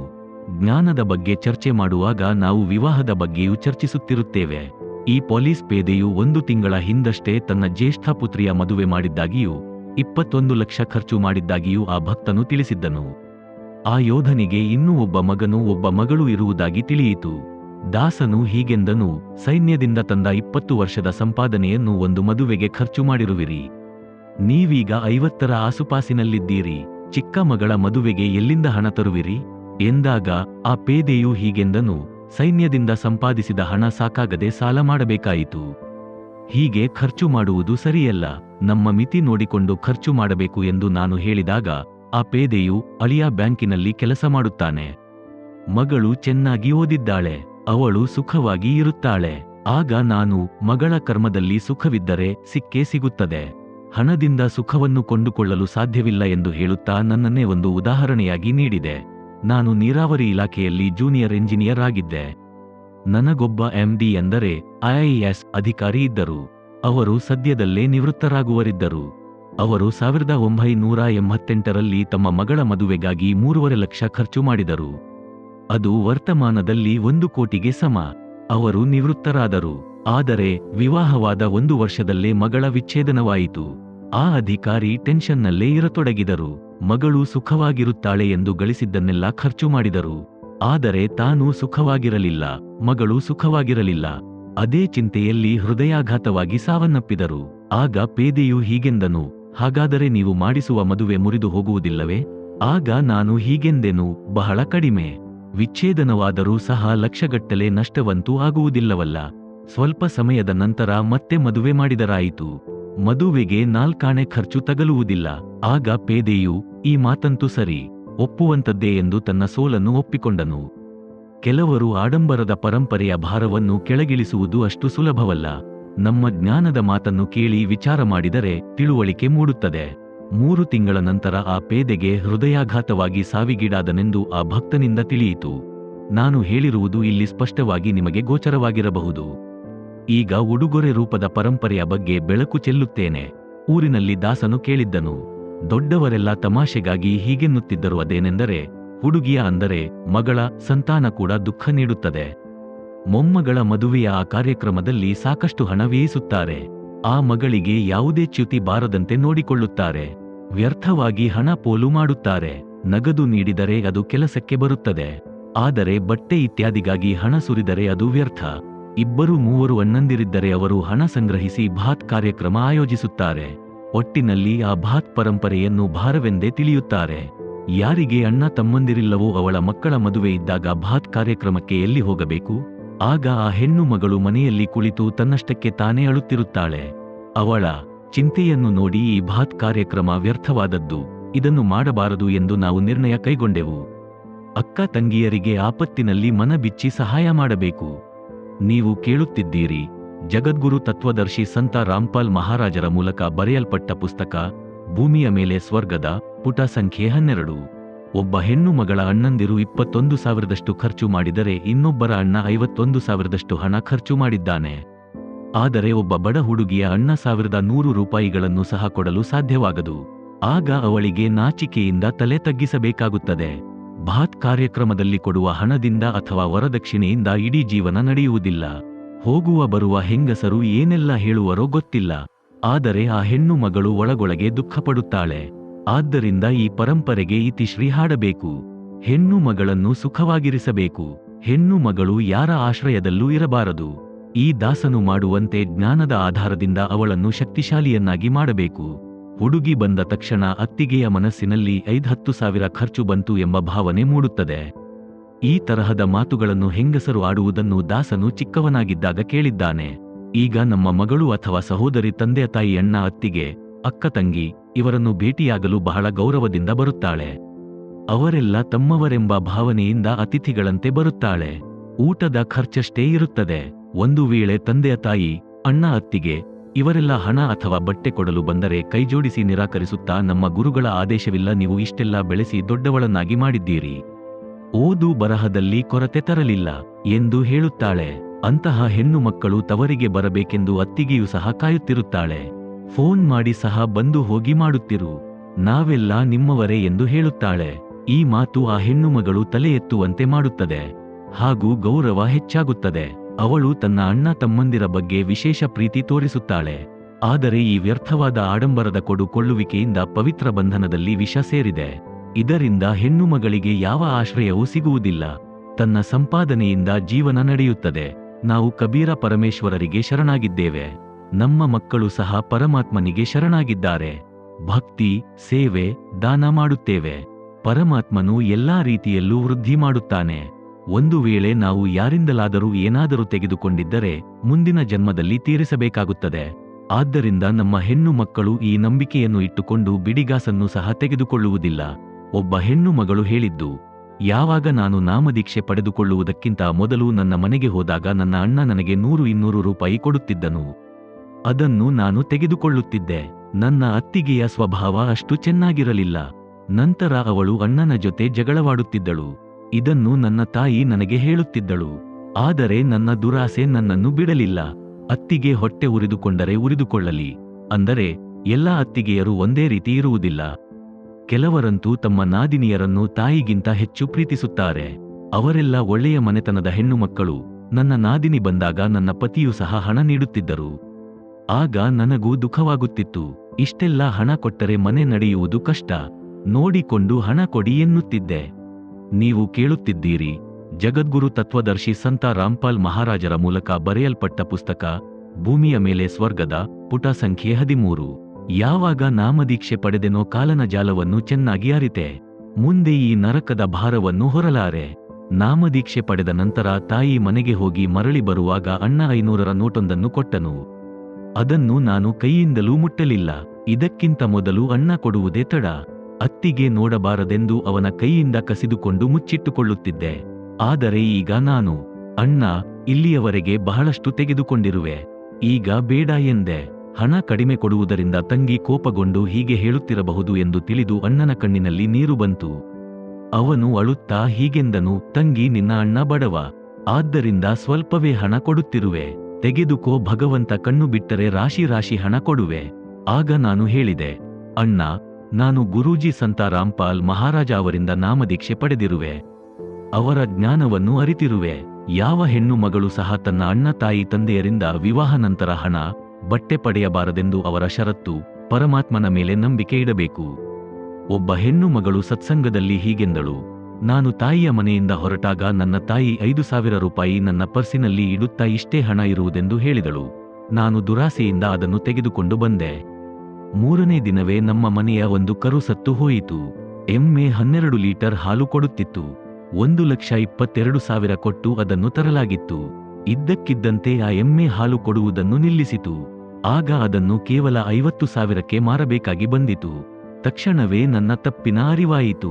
ನನ್ನ ತಪ್ಪನ್ನು ಒಪ್ಪಿಕೊಂಡು ಗುರುವಿನ ಆದೇಶದಂತೆ ನಾಮ ಶುದ್ಧಿ ಮಾಡಿಸಿದೆ. ನಂತರ ತವರಿನ ಹಣ, ಬಟ್ಟೆ ಎಲ್ಲವೂ ವಿಷಕ್ಕೆ ಸಮಾನ ಎಂದು ತಿಳಿದೆ. ಸಾಕಷ್ಟು ನಷ್ಟವಾಯಿತು. ಅಣ್ಣನಿಗೆ ನಷ್ಟ ಉಂಟು ಮಾಡಿದೆ. ಇದರಿಂದ ತಪ್ಪಿತಸ್ಥ ಭಾವನೆಯಿಂದ ಮನಸ್ಸು ಖಿನ್ನವಾಯಿತು. ಆ ಮಹಿಳೆಯ ಮಾತು ನನ್ನ ಮನಸ್ಸಿನಲ್ಲಿ ಕಾಡುತ್ತಿತ್ತು. ಆದ್ದರಿಂದ ನಾನು ಅಣ್ಣನಿಂದ ಒಂದು ಬಿಡಿಗಾಸನ್ನು ತೆಗೆದುಕೊಳ್ಳಲಿಲ್ಲ. ಹಲವು ದಿನಗಳ ನಂತರ ಅಣ್ಣನು ನಮ್ಮ ಮನೆಗೆ ಬಂದು 1,000 ರೂಪಾಯಿ ಕೊಡಲು ಮುಂದಾದನು. ಅದನ್ನು ನಾನು ತೆಗೆದುಕೊಳ್ಳಲಿಲ್ಲ. ನಾನು ಬಡವ, ಹಾಗಾಗಿ ನನ್ನ ತಂಗಿಗೆ ಏನನ್ನು ಕೊಡಲು ಸಾಧ್ಯವಾಗಲಿಲ್ಲ ಎಂದು ಅವನಿಗೆ ಅನ್ನಿಸಿತು. ಆಗ ನಾನು ಅವನನ್ನು ಸತ್ಸಂಗಕ್ಕೆ ಕರೆದೊಯ್ದೆ. ಅಲ್ಲಿ ಪ್ರವಚನ ಕೇಳಿ ಅಲ್ಲಿಗೆ ಬಂದಿದ್ದ ಎಷ್ಟೋ ಜನರ ಅನುಭವಗಳನ್ನು ಕೇಳಿದಾಗ ತನ್ನ ತಂಗಿ ಕೋಪಗೊಂಡಿಲ್ಲ ಎಂದು ತಿಳಿದು ಅವನ ಮನಸ್ಸು ಹಗುರವಾಯಿತು. ಕಾಲಾನಂತರ ಅಣ್ಣ ಅತ್ತಿಗೆಯೂ ಸಹ ನಾಮದೀಕ್ಷೆ ಪಡೆದರು. ಈಗ ಆ ಮನೆ ಸ್ವರ್ಗವಾಯಿತು. ಅತ್ತಿಗೆಯು ಒಳ್ಳೆಯ ಸ್ವಭಾವದವಳೇ ಆಗಿದ್ದರೂ ಸಹ ತಮ್ಮ ಬಡತನದಿಂದ ದುಃಖಿಯಾಗಿದ್ದಳು. ಅದಲ್ಲದೆ ಮತ್ತು ನಮ್ಮ ಖರ್ಚು ಅವಳನ್ನು ವಿಚಲಿತಳನ್ನಾಗಿ ಮಾಡಿತ್ತು. ಆದರೆ ನಾಮದೀಕ್ಷೆ ಪಡೆದ ನಂತರ ತನ್ನ ನಾದಿನಿ ಯಾವಾಗ ಬರುವಳೋ ಎಂದು ಕಾತುರದಿಂದ ಕಾಯುತ್ತಿರುವಳು. ಅವಳು ಬಂದರೆ ಪರಮಾತ್ಮನ ವಿಚಾರ ಹೇಳುವಳು ಎಂದು ಕಾಯುತ್ತಿದ್ದಳು. ಇಂತಹ ಪವಿತ್ರ ಸಂಬಂಧ ವಿಷದಿಂದ ಅಮೃತವಾಗಿ ಮಾರ್ಪಟ್ಟಿತು. ಭೂಮಿಯ ಮೇಲೆ ಸ್ವರ್ಗ ಕಾಣಿಸಿತು. ಪ್ರಶ್ನೆ: ವಾದ್ಯಗಳನ್ನು ನುಡಿಸುವುದು, ದಿಬ್ಬಣ ಹೊರಡುವುದು, ಕುದುರೆ ಸವಾರಿ ಇದೆಲ್ಲ ಸಂಪ್ರದಾಯ. ಈಗ ಅದರ ಸ್ಥಾನವನ್ನು ಡಿಜೆ ತೆಗೆದುಕೊಂಡಿದೆ. ಕಾಲ ಬದಲಾಗಿದೆ. ಹಾಡುವುದು, ಕುಣಿಯುವುದು ಈಗ ಸಾಮಾನ್ಯವಾಗಿದೆ. ಇದನ್ನು ನೀವೇಕೆ ನಿಷೇಧಿಸುವಿರಿ? ಮಗಳು ಅಥವಾ ಸಹೋದರಿ ಅತ್ತೆಯ ಮನೆಗೆ ಹೋದಾಗ ಹಣ ನೀಡುವುದು ಅವಳಿಗೆ ಗೌರವ ಸೂಚಕ. ಇದರಲ್ಲಿ ತಪ್ಪೇನಿದೆ? ಉತ್ತರ: ನಂಬರ್ 1, ಮೊದಲಿಗೆ ಇದು ಶಾಸ್ತ್ರಗಳ ವಿರುದ್ಧವಾಗಿದೆ. ನಂಬರ್ 2, ಮದುವೆಯು ಕುದುರೆ ಸವಾರಿಯಿಂದಾಗಲಿ ಡಿಜೆಯಿಂದಾಗಲಿ ಆಗುವುದಿಲ್ಲ. ಇದು ವಧೂವರರ ನಡುವೆ ನಡೆಯುವುದಾಗಿದೆ. ಗಲ್ಲಿ ಗಲ್ಲಿಗಳಲ್ಲಿ ಕುಣಿಯುವುದು, ಅಪ್ಪ ಮಗಳು, ಅಮ್ಮ ಚಿಕ್ಕಮ್ಮ, ಅತ್ತಿಗೆ ನಾದಿನಿ, ಅತ್ತೆ ಮಾವ ಇವರೆಲ್ಲ ನಾಚಿಕೆ ಬಿಟ್ಟು ಕುಣಿಯುವುದು ಯಾವ ಸಭ್ಯತೆ? ಇದನ್ನು ಮಾಡಬಾರದು. ಇದು ವೇಶ್ಯೆಯರ ಕೆಲಸವಾಗಿತ್ತು. ಈಗಂತೂ ಇಡೀ ಸಮಾಜ ಈ ಕೆಸರಿನಲ್ಲಿ ಸಿಲುಕಿಕೊಂಡಿದೆ. ಈ ಪ್ರಪಂಚದಲ್ಲಿ ಯಾವಾಗ ಯಾವ ಘಟನೆ ನಡೆಯುತ್ತೋ ಗೊತ್ತಿಲ್ಲವೇ? ಆದ್ದರಿಂದ ಪರಮಾತ್ಮನಿಗೆ ಹೆದರಿ ಆಡಂಬರವನ್ನೆಲ್ಲ ಬಿಟ್ಟು ದೇವರ ಸಂವಿಧಾನದಲ್ಲಿ ನಡೆಯುತ್ತಾ ನಮ್ಮೆಲ್ಲ ಕ್ರಿಯೆಗಳನ್ನು ಮಾಡುತ್ತೇವೆ. ನೀವು ಕೇಳುತ್ತಿದ್ದೀರಿ ಜಗದ್ಗುರು ತತ್ವದರ್ಶಿ ಸಂತ ರಾಮ್ಪಾಲ್ ಮಹಾರಾಜರ ಮೂಲಕ ಬರೆಯಲ್ಪಟ್ಟ ಪುಸ್ತಕ ಭೂಮಿಯ ಮೇಲೆ ಸ್ವರ್ಗದ, ಪುಟ ಸಂಖ್ಯೆ 14. ಒಂದು ದುಃಖದ ಘಟನೆ. ಒಂದು ದಿನ ದಿನಪತ್ರಿಕೆಯಲ್ಲಿ ಒಂದು ವಿಷಯ ಪ್ರಕಟವಾಯಿತು. ದಿಬ್ಬಣದಲ್ಲಿ ಹೊರಟ ಮದುಮಗನ ಕಾರು ದುರ್ಘಟನೆಗೆ ಈಡಾಗಿ ಕಾರಿನಲ್ಲಿ ಕುಳಿತಿದ್ದ ಮದುಮಗ ಮತ್ತು ಅವನ ಭಾವ ಸ್ಥಳದಲ್ಲೇ ಮೃತಪಟ್ಟರು. ಅದರ ಹಿಂದಿನ ದಿನ ಇಡೀ ಕುಟುಂಬ ಗಲ್ಲಿಯಲ್ಲಿ ಡಿಜೆ ಹಾಕಿಕೊಂಡು ಕುಣಿದಿತ್ತು. ಅದರ ಫೋಟೋ ಸಹ ದಿನಪತ್ರಿಕೆಯಲ್ಲಿ ಪ್ರಕಟವಾಯಿತು. ದುರ್ಘಟನೆಯ ನಂತರ ಮನೆಯಲ್ಲಿ ತಾಯಿ ಮತ್ತು ತಂಗಿ ಎದೆಬಡಿದುಕೊಂಡು ಅತ್ತರು. ಸಂಬಂಧಿಕರೆಲ್ಲ ಸಾಕಷ್ಟು ಅತ್ತರು. ಇದೆಂತಹ ಡಿಜೆ? ಒಂದು ವೇಳೆ ಮನುಷ್ಯ ಪರಮಾತ್ಮನಿಗೆ ಹೆದರಿ ರಾಮನನ್ನು ಸ್ಮರಿಸಿದರೆ ಖಂಡಿತ ರಕ್ಷಣೆ ಇರುತ್ತದೆ. ಆದ್ದರಿಂದ ನಾನು ಅಕರ್ತವ್ಯ ಕರ್ಮ ಮಾಡುವ ಆಜ್ಞೆ ನೀಡುವುದಿಲ್ಲ. ನಾಚಿಕೆ ಇಲ್ಲದೆ ಮಾಡುವ ಕೆಲಸಕ್ಕೂ ಒಂದು ಮಿತಿ ಇರುತ್ತದೆ. ಅದೇ ರೀತಿ ಹೆಣ್ಣು ಮಗಳು ಅತ್ತೆಯ ಮನೆಗೆ ಹೋದಾಗ ಹಣ ಕೊಡುವ ಪದ್ಧತಿಯನ್ನು ನಿಲ್ಲಿಸಬೇಕು. ಹೆಣ್ಣು ಮಕ್ಕಳು ಭಿಕಾರಿಯಂತೂ ಅಲ್ಲ. ಆ ಸಹೋದರಿ ಅಥವಾ ಮಗಳನ್ನು ಮಗನ ಸಮಾನ ಅರಿಯಬೇಕು. ಯಾವಾಗ ನಾವು ಮನುಷ್ಯತ್ವವನ್ನು ಪುನಃ ಕಾಪಾಡುತ್ತೇವೋ ಆಗ ಭೂಮಿ ಸ್ವರ್ಗವಾಗುತ್ತದೆ. ಪ್ರಶ್ನೆ: ನೀವು ಅಂತರಜಾತೀಯ ಅಥವಾ ಅಂತರಧರ್ಮೀಯ ವಿವಾಹವನ್ನು ಒಪ್ಪುವಿರಾ? ಉತ್ತರ: ನಮ್ಮ ಮಿಷನ್ನಲ್ಲಿ ಜಾತಿ ಧರ್ಮದ ಯಾವುದೇ ಕಟ್ಟುಪಾಡುಗಳಿಲ್ಲ. ನಾವು ಅಂತರ್ಜಾತೀಯ ಮತ್ತು ಅಂತರ್ಧರ್ಮೀಯ ವಿವಾಹದ ಪರವಾಗಿದ್ದೇವೆ. ನಾವು ಈ ಕೆಳಕಂಡ ನಿಯಮಗಳನ್ನು ಸಹ ಪಾಲಿಸುತ್ತೇವೆ. ನಮ್ಮ ಗೋತ್ರದಲ್ಲಿ, ನಮ್ಮ ಊರಿನಲ್ಲಿ, ಅಕ್ಕಪಕ್ಕದ ಊರಿನಲ್ಲಿ ಇರುವ ತಾಯಿಯ ಗೋತ್ರದವರೊಂದಿಗೆ ವಿವಾಹ ನಿಷಿದ್ಧ. ಅಂದರೆ ಮುಸಲ್ಮಾನರು ತಮ್ಮ ನಿಯಮಾನುಸಾರ ಮಾಡಬಹುದು. ಒಂದು ವೇಳೆ ಅಂತರ್ಧರ್ಮೀಯ ವಿವಾಹವನ್ನು ಮುಸಲ್ಮಾನರು ಹಿಂದೂಗಳಲ್ಲಿ ಮಾಡಿಕೊಂಡರೆ ಅವರು ಗೋತ್ರವನ್ನು ತ್ಯಜಿಸಿ ಬೇರೆ ನಿಯಮವನ್ನು ಪಾಲಿಸಬೇಕಾಗುತ್ತದೆ. ಅದೇ ರೀತಿ ಒಂದು ಹಿಂದೂ ಹುಡುಗ ಮುಸಲ್ಮಾನ ಹುಡುಗಿಯನ್ನು ಮದುವೆಯಾದರೆ ಗೋತ್ರವನ್ನು ಬಿಟ್ಟು ಬೇರೆ ನಿಯಮಗಳು ಅನ್ವಯವಾಗುವುದು. ಅದೇ ರೀತಿ ಸಿಖ್, ಇಸಾಯಿ ಅಥವಾ ಅನ್ಯರಿಗೂ ಸಹ ನಿಯಮವಿರುತ್ತದೆ. ಪ್ರಶ್ನೆ: ನೀವು ಪ್ರೇಮ ವಿವಾಹದ ಪರವಾಗಿದ್ದೀರಾ? ಉತ್ತರ: ಹೌದು, ಆದರೆ ಕೆಲವು ಷರತ್ತುಗಳಿಗೆ ಒಳಪಟ್ಟಿವೆ. ಮೇಲಿನ ನಿರ್ಬಂಧಿತ ವಿಷಯಗಳನ್ನು ಗಮನದಲ್ಲಿಟ್ಟುಕೊಂಡು ತಂದೆ ತಾಯಿಯ ಒಪ್ಪಿಗೆಯೊಂದಿಗೆ ಪ್ರೇಮ ವಿವಾಹ ಮಾಡಿಕೊಳ್ಳಬಹುದು. ಪ್ರಶ್ನೆ: ನೀವು ಹಬ್ಬ ಮಾಡುವುದನ್ನು ತಡೆಯುತ್ತಿರುವಿರಿ. ಹಬ್ಬಗಳು ಸಂತೋಷದ ಪ್ರತೀಕವೆಂದು ಭಾವಿಸಲಾಗುತ್ತದೆ. ಇದರಲ್ಲಿ ತಪ್ಪೇನಿದೆ? ಉತ್ತರ: ಯಾವುದಾದರೂ ಒಂದು ವಿಶೇಷ ದಿನ ತಮ್ಮ ಧರ್ಮದ ಘನತೆಗೆ ಸಂಬಂಧಿಸಿದನ್ನು ಹಬ್ಬವೆಂದು ಕರೆಯುತ್ತಾರೆ. ಆ ದಿನ ಸ್ವಲ್ಪ ಭಿನ್ನವಾದ ಅಡಿಗೆ ತಿಂಡಿ ಮಾಡುವುದು, ಯಾವ ಕಾರಣಕ್ಕಾಗಿ ಹಬ್ಬ ಆಚರಿಸಲಾಗುವುದೋ ಅದರ ಬಗ್ಗೆ ಚರ್ಚಿಸುವುದು. ಎಲ್ಲ ಹಬ್ಬಗಳು ಕೆಲವು ಧಾರ್ಮಿಕ ಕಥೆಗಳಿಗೆ ಸಂಬಂಧಿಸಿವೆ. ಉದಾಹರಣೆಗಾಗಿ ದೀಪಾವಳಿ ಹಬ್ಬ.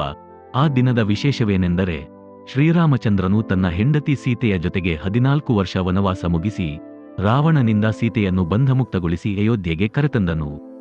ಈ ಸಂತೋಷಕ್ಕೆ ದೀಪಾವಳಿ ಹಬ್ಬವನ್ನು ಆಚರಿಸುತ್ತಾರೆ. ಪ್ರತಿಯೊಂದು ಮನೆಯಲ್ಲಿಯೂ ದೀಪಗಳನ್ನು ಹಚ್ಚುತ್ತಾರೆ. ಪ್ರಾರಂಭದಲ್ಲಿ ತುಪ್ಪದ ದೀಪ ಹಚ್ಚುತ್ತಿದ್ದರು. ನಂತರ ಸಾಸಿವೆ ಎಣ್ಣೆಯ ದೀಪಗಳನ್ನು ಹಚ್ಚಲು ಪ್ರಾರಂಭಿಸಿದರು. ನಂತರ ಮೋಂಬತ್ತಿ ಸ್ಥಾನ ಪಡೆಯಿತು. ಈಗ ದೀಪಗಳ ಬದಲಾಗಿ ಸಣ್ಣ ಸಣ್ಣ ವಿದ್ಯುತ್ ಬಲ್ಬಗಳನ್ನು ಹಚ್ಚುತ್ತಾರೆ. ಕೇವಲ ಒಂದು ದಿನ ಮಾಡಿ ಉಳಿದ ದಿನಗಳಲ್ಲಿ ರಾಮನ ನೆನಪೂ ಇಲ್ಲ, ಸೀತೆಯ ನೆನಪೂ ಇಲ್ಲ.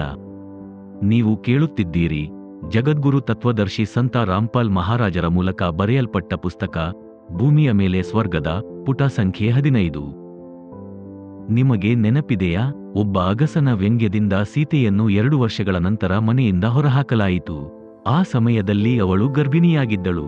ಋಷಿ ವಾಲ್ಮೀಕಿಯ ಆಶ್ರಮದಲ್ಲಿ ಜೀವನ ಪರ್ಯಂತ ಕಷ್ಟಪಟ್ಟಳು. 2 ಗಂಡು ಮಕ್ಕಳು ಜೊತೆಗಿದ್ದರು. ಒಬ್ಬನ ಹೆಸರು ಲವ, ಇನ್ನೊಬ್ಬನ ಹೆಸರು ಕುಶ. ಅಂದರೆ ಋಷಿಗಳ ಆಶೀರ್ವಾದದಿಂದ ಕುಶ ಹುಲ್ಲಿನಿಂದ ರೂಪುಗೊಂಡಿದ್ದು. ವಿಚಾರ ಮಾಡುವ ವಿಷಯವೇನೆಂದರೆ, ಯಾರ ಹೆಂಡತಿಯನ್ನು ಹೊರಹಾಕಲಾಗಿದೆಯೋ ಮಕ್ಕಳು ಮತ್ತು ಹೆಂಡತಿ ಹೇಗೆ ಸಂಕಟದ ಜೀವನ ನಡೆಸುತ್ತಿದ್ದಾರೆಂದು ತಿಳಿದಿಲ್ಲವೋ ಆ ವ್ಯಕ್ತಿ ರಾಜನಾದರೂ ಸುಖಿಯಾಗಿರುತ್ತಾನೆಯೇ? ಕನಸಿನಲ್ಲಿಯೂ ಸಂತೋಷವಾಗಿರಲು ಸಾಧ್ಯವಿಲ್ಲ. ನಾಚಿಕೆಯಿಂದ ಮಾತನಾಡುವುದಿಲ್ಲ. ರಾಜ ರಾಮಚಂದ್ರ ಅಶ್ವಮೇಧ ಯಾಗವನ್ನು ಮಾಡಬೇಕಾಗಿತ್ತು. ಸಂಪ್ರದಾಯದ ಪ್ರಕಾರ ಕುದುರೆಯನ್ನು ಬಿಡಲಾಯಿತು. ಅಯೋಧ್ಯೆಯ ರಾಜ ರಾಮಚಂದ್ರರ ಅಧೀನತೆಯನ್ನು ಯಾರು ಒಪ್ಪುವುದಿಲ್ಲವೋ ಅವರು ಕುದುರೆಯನ್ನು ಹಿಡಿದು ಯುದ್ಧಕ್ಕೆ ಸಿದ್ಧರಾಗಿರಬೇಕು ಎಂದು ಅದರ ಮೇಲೆ ಬರೆಯಲಾಗಿತ್ತು. ಆ ಸಮಯದಲ್ಲಿ ಲವ ಮತ್ತು ಕುಶ ಯುವಕರಾಗಿದ್ದರು. ಇವರಿಬ್ಬರೂ ವಾಲ್ಮೀಕಿ ಋಷಿಯಿಂದ ಬಿಲ್ಲುಗಾರಿಕೆ ಕಲಿತಿದ್ದರು. ಅವರು ಕುದುರೆಯ ಕುತ್ತಿಗೆಗೆ ನೇತಾಡುವ ಪತ್ರವನ್ನು ಓದಿದಾಗ ಅವರು ಕುದುರೆಯನ್ನು ಹಿಡಿದರು ಮತ್ತು ಶ್ರೀರಾಮಚಂದ್ರನೊಡನೆ ಯುದ್ಧಕ್ಕೆ ಸಿದ್ಧರಾದರು. ಯುದ್ಧ ಪ್ರಾರಂಭವಾಯಿತು. ಶ್ರೀರಾಮಚಂದ್ರರಿಗೆ ಆ ಮಕ್ಕಳನ್ನು ಸೋಲಿಸಲು ಸಾಧ್ಯವಾಗಲಿಲ್ಲ. ಬದಲಾಗಿ ಆ ಮಕ್ಕಳು ಶ್ರೀರಾಮಚಂದ್ರರ ಪ್ರಾಣ ತೆಗೆಯಲು ಹೊರಟಿದ್ದರು. ಸೀತೆಯ ದೃಷ್ಟಿ ಬಿತ್ತು. ಮಕ್ಕಳ ಬಳಿಗೆ ಹೋಗಿ ಇವರು ನಿಮ್ಮ ತಂದೆ ಎಂದು ಅವರಿಗೆ ಹೇಳಿದಳು. ರಾಮಚಂದ್ರರು ಕೂಡ ಸೀತೆಯನ್ನು ಗುರುತಿಸಿದರು. ಅವರು ಅವಳನ್ನು ತಬ್ಬಿಕೊಳ್ಳಲು ಅವಳ ಹತ್ತಿರ ಹೋದಾಗ ಸೀತೆ ಮುಖ ತಿರುಗಿಸಿದಳು ಮತ್ತು ಭೂಮಿಯಲ್ಲಿ ಲೀನವಾದಳು. ಶ್ರೀರಾಮಚಂದ್ರರು ಸೀತೆಯ ವಿಯೋಗದಲ್ಲಿ ಮೊದಲೇ ದುಃಖಿಯಾಗಿದ್ದರು, ಆದರೆ ಅವಳು ಎಂದಾದರೂ ಸಿಗುತ್ತಾಳೆ ಎನ್ನುವ ಭರವಸೆ ಇತ್ತು. ಈಗ ಆ ಭರವಸೆಯೇ ಮುಗಿದ ಕಾರಣ ಶ್ರೀರಾಮಚಂದ್ರರು ತಾಳ್ಮೆ ಕಳೆದುಕೊಂಡರು. ಅಲ್ಲಿಂದ ಹಿಂತಿರುಗಿ ಅಯೋಧ್ಯೆಯ ಸಮೀಪ ಹರಿಯುವ ಸರಯೂ ನದಿಯಲ್ಲಿ ಜಲಸಮಾಧಿ ಪಡೆದರು, ಅಂದರೆ ಮುಳುಗಿ ಪ್ರಾಣ ಬಿಟ್ಟರು. ಪ್ರಶ್ನೆ: ನೀವು ಟೀಕೆ ಮಾಡುತ್ತಿದ್ದೀರಿ, ಶ್ರೀರಾಮಚಂದ್ರರು ಸೀತೆಯ ವಿಯೋಗದಿಂದ ದುಃಖಿಯಾಗಿದ್ದರು ಎಂಬುದಕ್ಕೆ ನಿಮ್ಮ ಬಳಿ ಏನು ಪುರಾವೆ ಇದೆ? ಉತ್ತರ: ರಾಮಾಯಣ ಪುಸ್ತಕದಲ್ಲಿ ಪುರಾವೆಗಳಿವೆ. ಪ್ರತಿ ವರ್ಷ ರಾಮಲೀಲಾ ಸಮಯದಲ್ಲಿ ರಾಕ್ಷಸನಾದ ರಾವಣನಿಂದ ಸೀತೆಯು ಅಪಹರಣವಾದಾಗ ಶ್ರೀರಾಮಚಂದ್ರ ಸೀತೆ ಸೀತೆ ಎಂದು ಜೋರಾಗಿ ಅಳುತ್ತಿದ್ದನು. ಮರಗಳು ಮತ್ತು ಪ್ರಾಣಿಗಳನ್ನು ತಬ್ಬಿಕೊಂಡು, ನೀವು ನನ್ನ ಪ್ರಾಣವನ್ನು ನೋಡಿದ್ದೀರಾ, ನೀವು ನನ್ನ ಸೀತೆಯನ್ನು ನೋಡಿದ್ದೀಯಾ ಎಂದು ಕೇಳುತ್ತಿದ್ದನು. ನೀವೇ ಹೇಳಿ, ಶ್ರೀರಾಮಚಂದ್ರರು ಬಲವಂತವಾಗಿ ಸೀತೆಯನ್ನು ತೊರೆದ ನಂತರ ತನ್ನ ಮನಸ್ಸಿನಲ್ಲೇ ಅಳುತ್ತಿರಲಿಲ್ಲವೇ? ಶ್ರೀರಾಮಚಂದ್ರರು ಕರುಣೆಯಿಲ್ಲದವರೇ? ಹಾಗಾದ್ರೆ ಅವರು ಕಲ್ಲು ಹೃದಯದವರಾಗಿದ್ದರೆ ಒಬ್ಬ ಗರ್ಭಿಣಿ ಮಹಿಳೆ ಹೇಗೆ ಬದುಕುತ್ತಾಳೆ ಎಂದು ಅವರು ತನ್ನ ಮನಸ್ಸಿನಲ್ಲಿ ಊಹಿಸಿರಲಿಲ್ಲವೇ? ಇಷ್ಟೂ ದಯೆ ಇಲ್ಲದಿದ್ದರೆ ಆ ವ್ಯಕ್ತಿ ಒಳ್ಳೆಯವನಲ್ಲ. ಆದ್ದರಿಂದ ಶ್ರೀರಾಮಚಂದ್ರರು ಬಹಳ ಕಷ್ಟದ ಜೀವನವನ್ನು ನಡೆಸುತ್ತಿದ್ದರು ಎಂಬುದನ್ನು ಇದು ಸಾಬೀತುಪಡಿಸುತ್ತದೆ. ಅಯೋಧ್ಯೆಯ ಜನರು ಅಂದು ದೀಪಗಳನ್ನು ಹಚ್ಚಿ ಸಿಹಿ ಇತ್ಯಾದಿ ತಿಂದು ಶ್ರೀರಾಮಚಂದ್ರರಿಗೆ ದುಃಖ ಮಾಡುತ್ತಿದ್ದರು. ನೀವು ಕೇಳುತ್ತಿದ್ದೀರಿ, ಜಗದ್ಗುರು ತತ್ವದರ್ಶಿ ಸಂತ ರಾಮ್ಪಾಲ್ ಮಹಾರಾಜರ ಮೂಲಕ ಬರೆಯಲ್ಪಟ್ಟ ಪುಸ್ತಕ ಭೂಮಿಯ ಮೇಲೆ ಸ್ವರ್ಗದ, ಪುಟ ಸಂಖ್ಯೆ 16. ವಿಚಾರ ಮಾಡಿ. ಶ್ರೀರಾಮಚಂದ್ರ ಮತ್ತು ಸೀತೆಯ ಆಗಮನದ ಸಂತೋಷದಲ್ಲಿ ದೀಪಾವಳಿ ಹಬ್ಬವನ್ನು ಆಚರಿಸಲು ಪ್ರಾರಂಭಿಸಿದರು. ಸೀತೆ ಅಯೋಧ್ಯೆ ಬಿಟ್ಟಾಗ ಶ್ರೀರಾಮಚಂದ್ರರು ಸೀತೆಯಿಂದ ಬೇರ್ಪಟ್ಟಿದ್ದರಿಂದ ಅವಳ ವಿಯೋಗದಲ್ಲಿ ಆತ್ಮಹತ್ಯೆ ಮಾಡಿಕೊಂಡರು, ಅಂದರೆ ಅವರು ಜಲಸಮಾಧಿಯಾದರು. ನೀವು ಈಗೇಕೆ ಸಂತೋಷ ಆಚರಿಸುತ್ತಿದ್ದೀರಿ? ಶ್ರೀರಾಮಚಂದ್ರ ಮತ್ತು ಸೀತೆಯ ದುಃಖದಿಂದ ನಿಮಗೆ ದುಃಖವಾಗುವುದಿಲ್ಲವೇ? ನಾವು ಈ ಇಬ್ಬರ ವನವಾಸ ಮತ್ತು ರಾವಣನೊಂದಿಗಿನ ಯುದ್ಧದಲ್ಲಿ ಅನುಭವಿಸಿದ ಕಷ್ಟ ಮತ್ತು ಇಬ್ಬರೂ ಅಯೋಧ್ಯೆಗೆ ಬರುವ ಖುಷಿ ಮತ್ತು ಇಬ್ಬರೂ ಜೀವನ ಪರ್ಯಂತ ದುಃಖಿಯಾದ ಇತಿಹಾಸ ಗಮನದಲ್ಲಿಟ್ಟುಕೊಂಡು ನಾವು ವರ್ಷವಿಡೀ ನೆನಪಿಸಿಕೊಳ್ಳುತ್ತೇವೆ. ಆ ದೃಷ್ಟಿಯಿಂದ ದೀಪಾವಳಿ ಹಬ್ಬವನ್ನು ಯಾವುದೋ ವಿಶೇಷ ದಿನದಂದು ಆಚರಿಸುವುದಿಲ್ಲ. ಸಂತರ ಮನೆಗಳಲ್ಲಿ ಸದಾ ದೀಪಾವಳಿ ಇರುತ್ತದೆ. ದೀಪಾವಳಿ ಹಬ್ಬವನ್ನು ನಾವು ಹೇಗೆ ಆಚರಿಸುತ್ತೇವೆ? ಪ್ರತಿದಿನವೂ ನಾವು ದೇಸಿ ತುಪ್ಪದಿಂದ ಬೆಳಿಗ್ಗೆ ಸಂಜೆ 3 ರಿಂದ 4 ಗಂಟೆಗಳ ಕಾಲ ದೀಪ ಉರಿಸುತ್ತೇವೆ. ಒಂದು ವರ್ಷದಲ್ಲಿ 365 ದಿನಗಳಾದರೆ ಒಂದು ವರ್ಷದಲ್ಲಿ 730 ದೀಪಗಳನ್ನು ನಾವು ಹಚ್ಚಿದೆವು. ಅದು 7 ರಿಂದ 8 ಗಂಟೆಗಳ ಕಾಲ ಉರಿಯಿತು. ಅದು ಹವನದ ಕೆಲಸ ಮಾಡಿತು. ಒಂದು ಹಳ್ಳಿ ಅಥವಾ ನಗರದಲ್ಲಿ ನಮ್ಮ ಅನುಯಾಯಿಗಳ 50 ರಿಂದ 60 ಕುಟುಂಬಗಳಿವೆ. ಅಲ್ಲಿ ಪ್ರತಿಯೊಂದು ಮನೆಗಳಲ್ಲಿಯೂ ಬೆಳಿಗ್ಗೆ ಸಂಜೆ ದೇಸಿ ತುಪ್ಪದ ದೀಪ ಉರಿಸಲಾಗುತ್ತದೆ. ಹವನ ಆದ ಕಾರಣ ವಾತಾವರಣ ಶುದ್ಧವಾಗುತ್ತದೆ. ಮದ್ಯ ಸೇವನೆ, ಹುಕ್ಕ, ಬೀಡಿ ಯಾವುದನ್ನೂ ಸೇದುವುದಿಲ್ಲ. ಹಾಗಾಗಿ ವಾತಾವರಣ ತಿಳಿಯಾಗುತ್ತದೆ. ಹವನದ ವೇಳೆ ವೇದ ಮಂತ್ರಗಳನ್ನು ಸಹ ಪಠಿಸಲಾಗುತ್ತದೆ. ನಾವು ಸೂಕ್ಷ್ಮ ವೇದದ ಮಂತ್ರವನ್ನು, ಅಂದರೆ ವಾಣಿಯನ್ನು ಬೆಳಿಗ್ಗೆ ಸಂಜೆ ನಿತ್ಯ ನಿಯಮ ಸಂಧ್ಯಾ ಆರತಿಯ ರೂಪದಲ್ಲಿ ಪಠಿಸುತ್ತೇವೆ, ಅಂದರೆ ಹೇಳುತ್ತೇವೆ. ಫೋನಿನಲ್ಲಿ ಹಾಕಿ ಕೇಳುತ್ತೇವೆ. ಒಂದೊಮ್ಮೆ ಹಲ್ವಾ ಅಥವಾ ಪಾಯಸ ತಿನ್ನುವ ಇಚ್ಛೆಯಾದರೆ ಯಾವುದೇ ದಿನ ತಯಾರಿಸಿ ತಿನ್ನುತ್ತೇವೆ. ಸಮಾಜದ ಜನರು ಆ ದಿನ ಅಥವಾ ಹೋಳಿ ಮುಂತಾದ ಹಬ್ಬಗಳಲ್ಲಿ ಪಟಾಕಿ ಹಚ್ಚುತ್ತಾರೆ. ಆಗ ವಾತಾವರಣ ಕಲುಷಿತವಾಗುತ್ತದೆ. ಎಷ್ಟೋ ಮಕ್ಕಳ ಕಣ್ಣು ಹಾಳಾಗುತ್ತದೆ. ಕೆಲವರ ಕೈ ಸುಟ್ಟು ಹೋಗುತ್ತದೆ. ಎಷ್ಟೋ ಮನೆಗಳಿಗೆ ಬೆಂಕಿ ತಗುಲುತ್ತದೆ. ಇದೆಲ್ಲವನ್ನು ನಾವು ಮಾಡುವುದಿಲ್ಲ. ಖಂಡಿತ ನಿಷೇಧಿಸಲಾಗಿದೆ. ನಾವು ಹಗಲಿರುಳು ರಾಮನನ್ನು ನೆನೆಸುತ್ತೇವೆ. ಕೇವಲ ಒಂದು ದಿನ ಮಾತ್ರವಲ್ಲ, ಹೋಳಿಯ ದಿನ ಮಾಡುವ ಆಡಂಬರಕ್ಕೆ ಆ ಹಬ್ಬಕ್ಕೇನು ಸಂಬಂಧ? ಹೋಳಿ ಹಬ್ಬ ಪರಮಾತ್ಮನು ಭಕ್ತ ಪ್ರಹ್ಲಾದನನ್ನು ರಕ್ಷಿಸಿದನು. ಹೋಲಿಕಾ ಎಂಬ ರಾಕ್ಷಸಿ ಭಕ್ತ ಪ್ರಹ್ಲಾದನಿಗೆ ಸ್ವಂತ ಅತ್ತೆಯಾಗಿದ್ದಳು.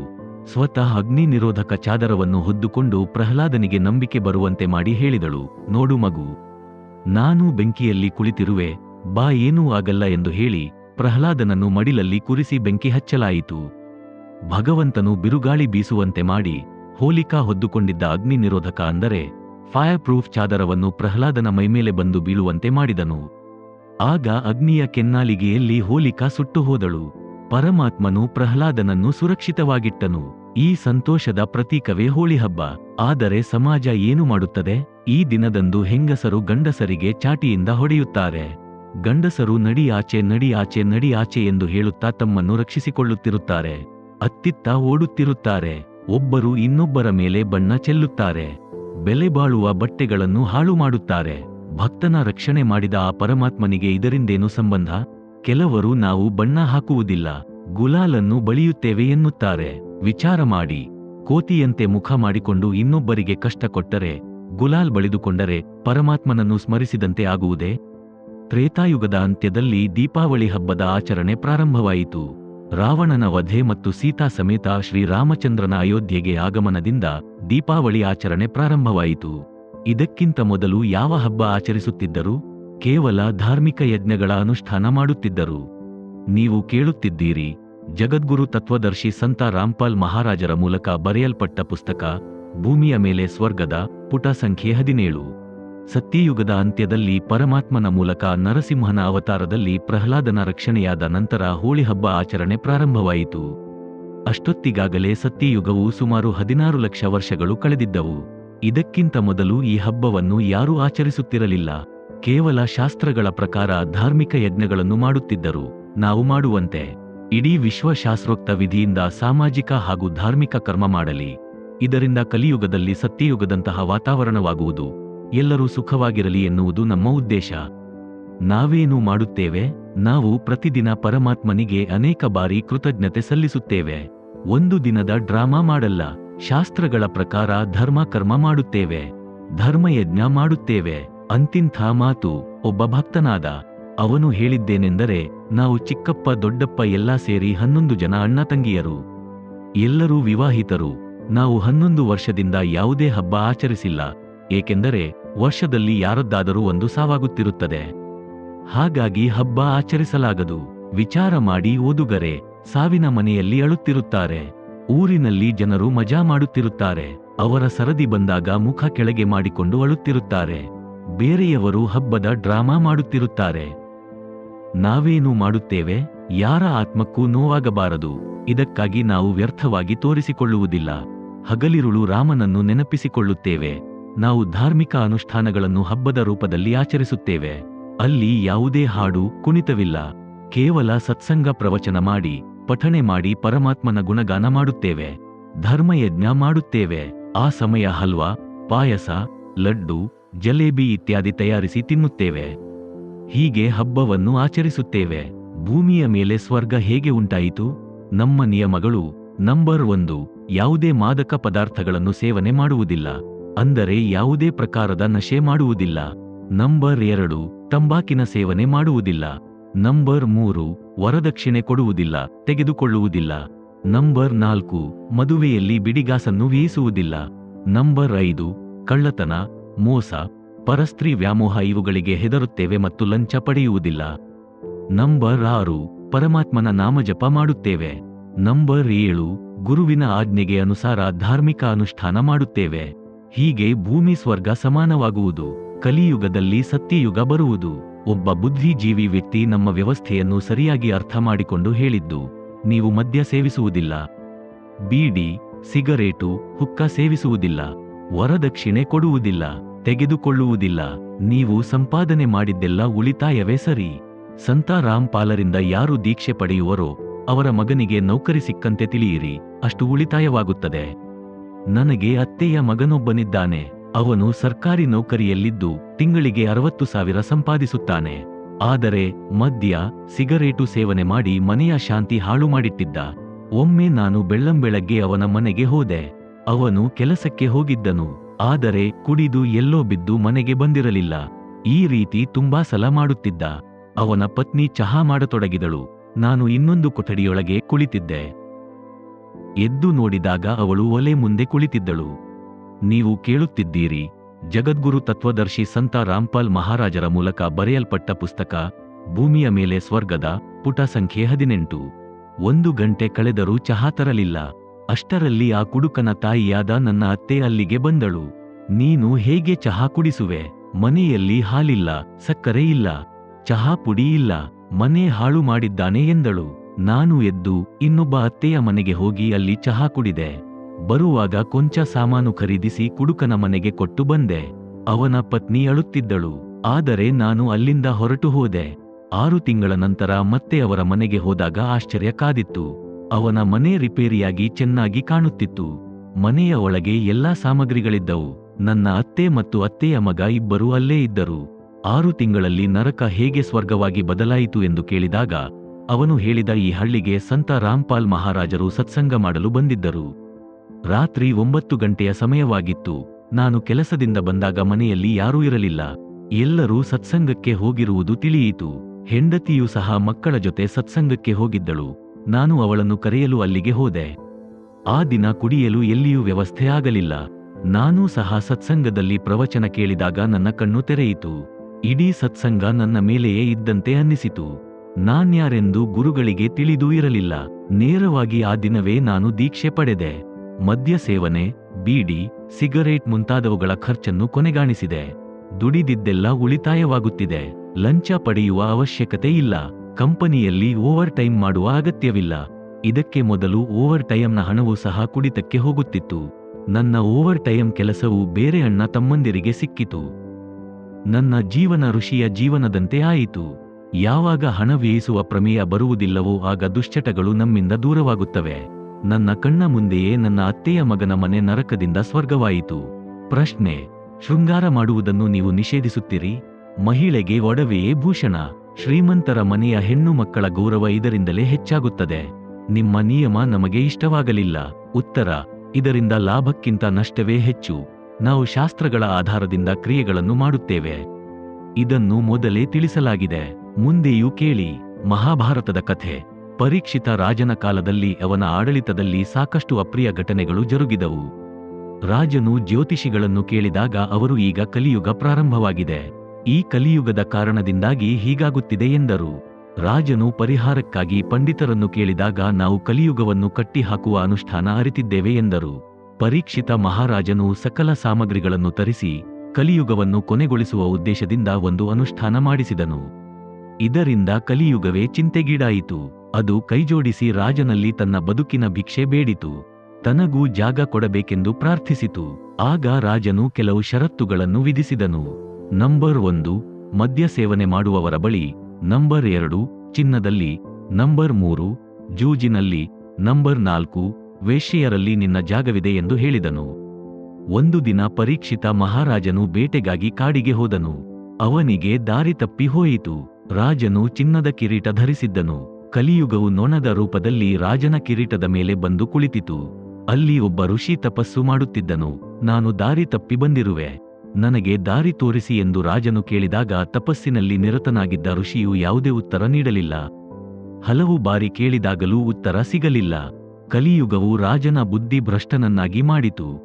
ನೀವು ಕೇಳುತ್ತಿದ್ದೀರಿ ಜಗದ್ಗುರು ತತ್ವದರ್ಶಿ ಸಂತ ರಾಮ್ಪಾಲ್ ಮಹಾರಾಜರ ಮೂಲಕ ಬರೆಯಲ್ಪಟ್ಟ ಪುಸ್ತಕ ಭೂಮಿಯ ಮೇಲೆ ಸ್ವರ್ಗದ, ಪುಟ ಸಂಖ್ಯೆ 19. ನಾನೊಬ್ಬ ರಾಜ, ಒಬ್ಬ ಸಾಮಾನ್ಯ ವ್ಯಕ್ತಿ. ನನ್ನನ್ನು ಉಪೇಕ್ಷಿಸಿ ಅವಮಾನ ಮಾಡುತ್ತಿದ್ದಾನೆ ಎಂದು ರಾಜನು ಕೋಪಗೊಂಡನು.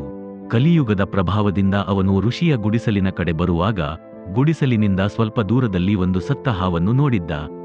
ಅದನ್ನು ತನ್ನ ಬಾಣದಿಂದ ಎತ್ತಿಕೊಂಡು ಬಂದು ಋಷಿಯ ಕೊರಳಿಗೆ ಹಾಕಿ ಹೊರಟು ಹೋದನು. ಇದನ್ನು ನೋಡಿದ ಆಟವಾಡಲು ಬಂದಿದ್ದ ಒಂದು ಮಗುವು ಋಷಿಯ ಮಗನ ಬಳಿ ಹೋಗಿ, ಪರೀಕ್ಷಿತ ರಾಜನು ಮೃತ ಸರ್ಪವನ್ನು ನಿಮ್ಮ ತಂದೆಯ ಕೊರಳಿಗೆ ಹಾಕಿದ್ದಾನೆ ಎಂದು ಹೇಳಿದನು. ಋಷಿಯ ಮಗನು ಕುಟೀರಕ್ಕೆ ಬಂದು ನೋಡಿದಾಗ ತಂದೆಯ ಕೊರಳಲ್ಲಿ ಮೃತ ಸರ್ಪವಿರುವುದು ಕಂಡಿತು. ಅವನು ಕೋಪಗೊಂಡು, ಹೇ ಪರೀಕ್ಷಿತ ರಾಜ, ಇಂದಿನಿಂದ 7 ದಿನಗಳ ಒಳಗೆ ತಕ್ಷಕನೆಂಬ ಸರ್ಪವು ಕಚ್ಚಿ ನಿನ್ನ ಸಾವು ಉಂಟಾಗಲಿ ಎಂದು ಶಾಪ ಕೊಟ್ಟನು. 7 ದಿನಗಳಲ್ಲಿ ತಕ್ಷಕ ಸರ್ಪವು ಪರೀಕ್ಷಿತ ರಾಜನನ್ನು ಕಚ್ಚಿತು. ರಾಜನು ಮರಣ ಹೊಂದಿದನು.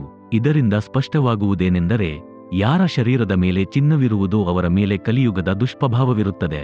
ಅದೇ ಅವರನ್ನು ಕಷ್ಟಕ್ಕೆ ನೂಕುತ್ತದೆ. ಚಿನ್ನದಿಂದಾಗುವ ಅನ್ಯನಷ್ಟಗಳು. 1. ಕಳ್ಳತನದ ಭಯ. ಪತ್ರಿಕೆಗಳಲ್ಲಿ ಓದುತ್ತೇವೆ, ಒಬ್ಬ ಮಹಿಳೆ ದಪ್ಪದಾದ ಚಿನ್ನದ ಸರವನ್ನು ಹಾಕಿಕೊಂಡಿದ್ದಳು. ಅದರಲ್ಲಿ ಒಂದು ದೊಡ್ಡ ಚಿನ್ನದ ಲಾಕೆಟ್ ಇತ್ತು. ಮನೆ ಕಡೆ ನಡೆದು ಹೋಗುವಾಗ ಇಬ್ಬರು ವ್ಯಕ್ತಿಗಳು ಮೋಟಾರ್ ಸೈಕಲ್ಲಿನಲ್ಲಿ ಬಂದು ಸರವನ್ನು ಗಟ್ಟಿಯಾಗಿ ಹಿಡಿದು ಎಳೆದರು. ಸರವು ದಪ್ಪಗೆ ಇದ್ದಿದ್ದರಿಂದ ಅದು ಮುರಿದು ಹೋಗಲಿಲ್ಲ, ಬದಲಾಗಿ ಕೊರಳಿಗೆ ಸಿಕ್ಕಿ ಹಾಕಿಕೊಂಡು ಗಾಯವಾಯಿತು. ಇನ್ನೊಬ್ಬನು ಅವಳ ಕತ್ತನ್ನು ಕೊಯ್ಯಲು ಮುಂದಾದನು. ಇದನ್ನು ನೋಡಿ ಆ ಮಹಿಳೆಯು ಕೈಜೋಡಿಸಿ ಜೀವದಾನ ನೀಡುವಂತೆ ಅಂಗಲಾಚಿದಳು. ಸರ ತೆಗೆದು ಕೊಟ್ಟು ಬಿಟ್ಟಳು. ಅಷ್ಟರಲ್ಲಿ ಅವಳು ಮೂರ್ಛಾ ಹೋಗಿದ್ದಳು. ಜನರೆಲ್ಲ ಸೇರಿ ಆಸ್ಪತ್ರೆಗೆ ಕರೆದುಕೊಂಡು ಹೋಗಿ ಚಿಕಿತ್ಸೆ ಕೊಡಿಸಿದರು.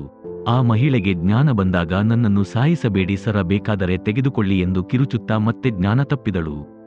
ಮತ್ತೆ ಚೇತರಿಸಿಕೊಂಡಾಗ ಇಡೀ ಘಟನೆಯನ್ನು ಹೇಳಿದಳು. ಈಗ ಹಾಕಿಕೊಳ್ಳಿ ಬಂಗಾರ. ಯಾವ ಚಿನ್ನ ಶ್ರೀಮಂತ ಮಹಿಳೆಯರಿಗೆ ಘನತೆ ಹೆಚ್ಚಿಸುವುದೋ ಅದೇ ಚಿನ್ನ ಜೀವಕ್ಕೆ ಕುತ್ತು ತಂದಿತು.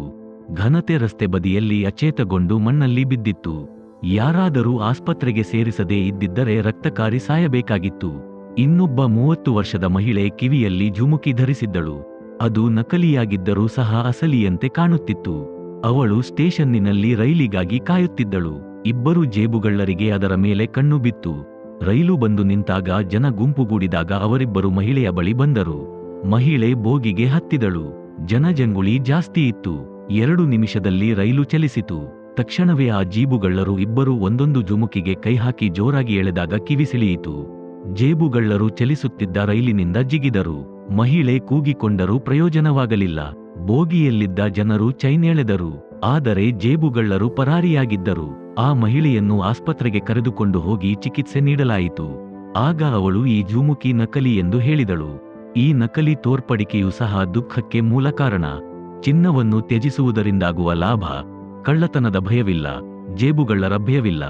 ಎಲ್ಲರೂ ನಮ್ಮ ರೀತಿ ಸರಳ ಜೀವನ ನಡೆಸಿದರೆ ಮನೆಯೇ ಸ್ವರ್ಗವಾಗುತ್ತದೆ. ಭಾರತ ದೇಶವು ವಿಶ್ವದ ಶ್ರೀಮಂತ ದೇಶಗಳಲ್ಲಿ ಅಗ್ರಸ್ಥಾನದಲ್ಲಿರುತ್ತದೆ. ಕಾರಣ, ವಿಶ್ವದಲ್ಲಿ ಚಿನ್ನದಿಂದಲೇ ಪ್ರತಿಯೊಂದು ದೇಶದ GDP ಲೆಕ್ಕ ಹಾಕುತ್ತಾರೆ. ಯಾವ ದೇಶದ ಖಜಾನೆಯಲ್ಲಿ ಹೆಚ್ಚು ಚಿನ್ನವಿರುವುದೋ ಅದರ GDPಯೂ ಸಹ ಹೆಚ್ಚಾಗಿರುತ್ತದೆ. ಭಾರತದ ರೂಪಾಯಿ ಅಮೆರಿಕದ ಡಾಲರ್ಗೆ ಸಮನಾಗುವುದು.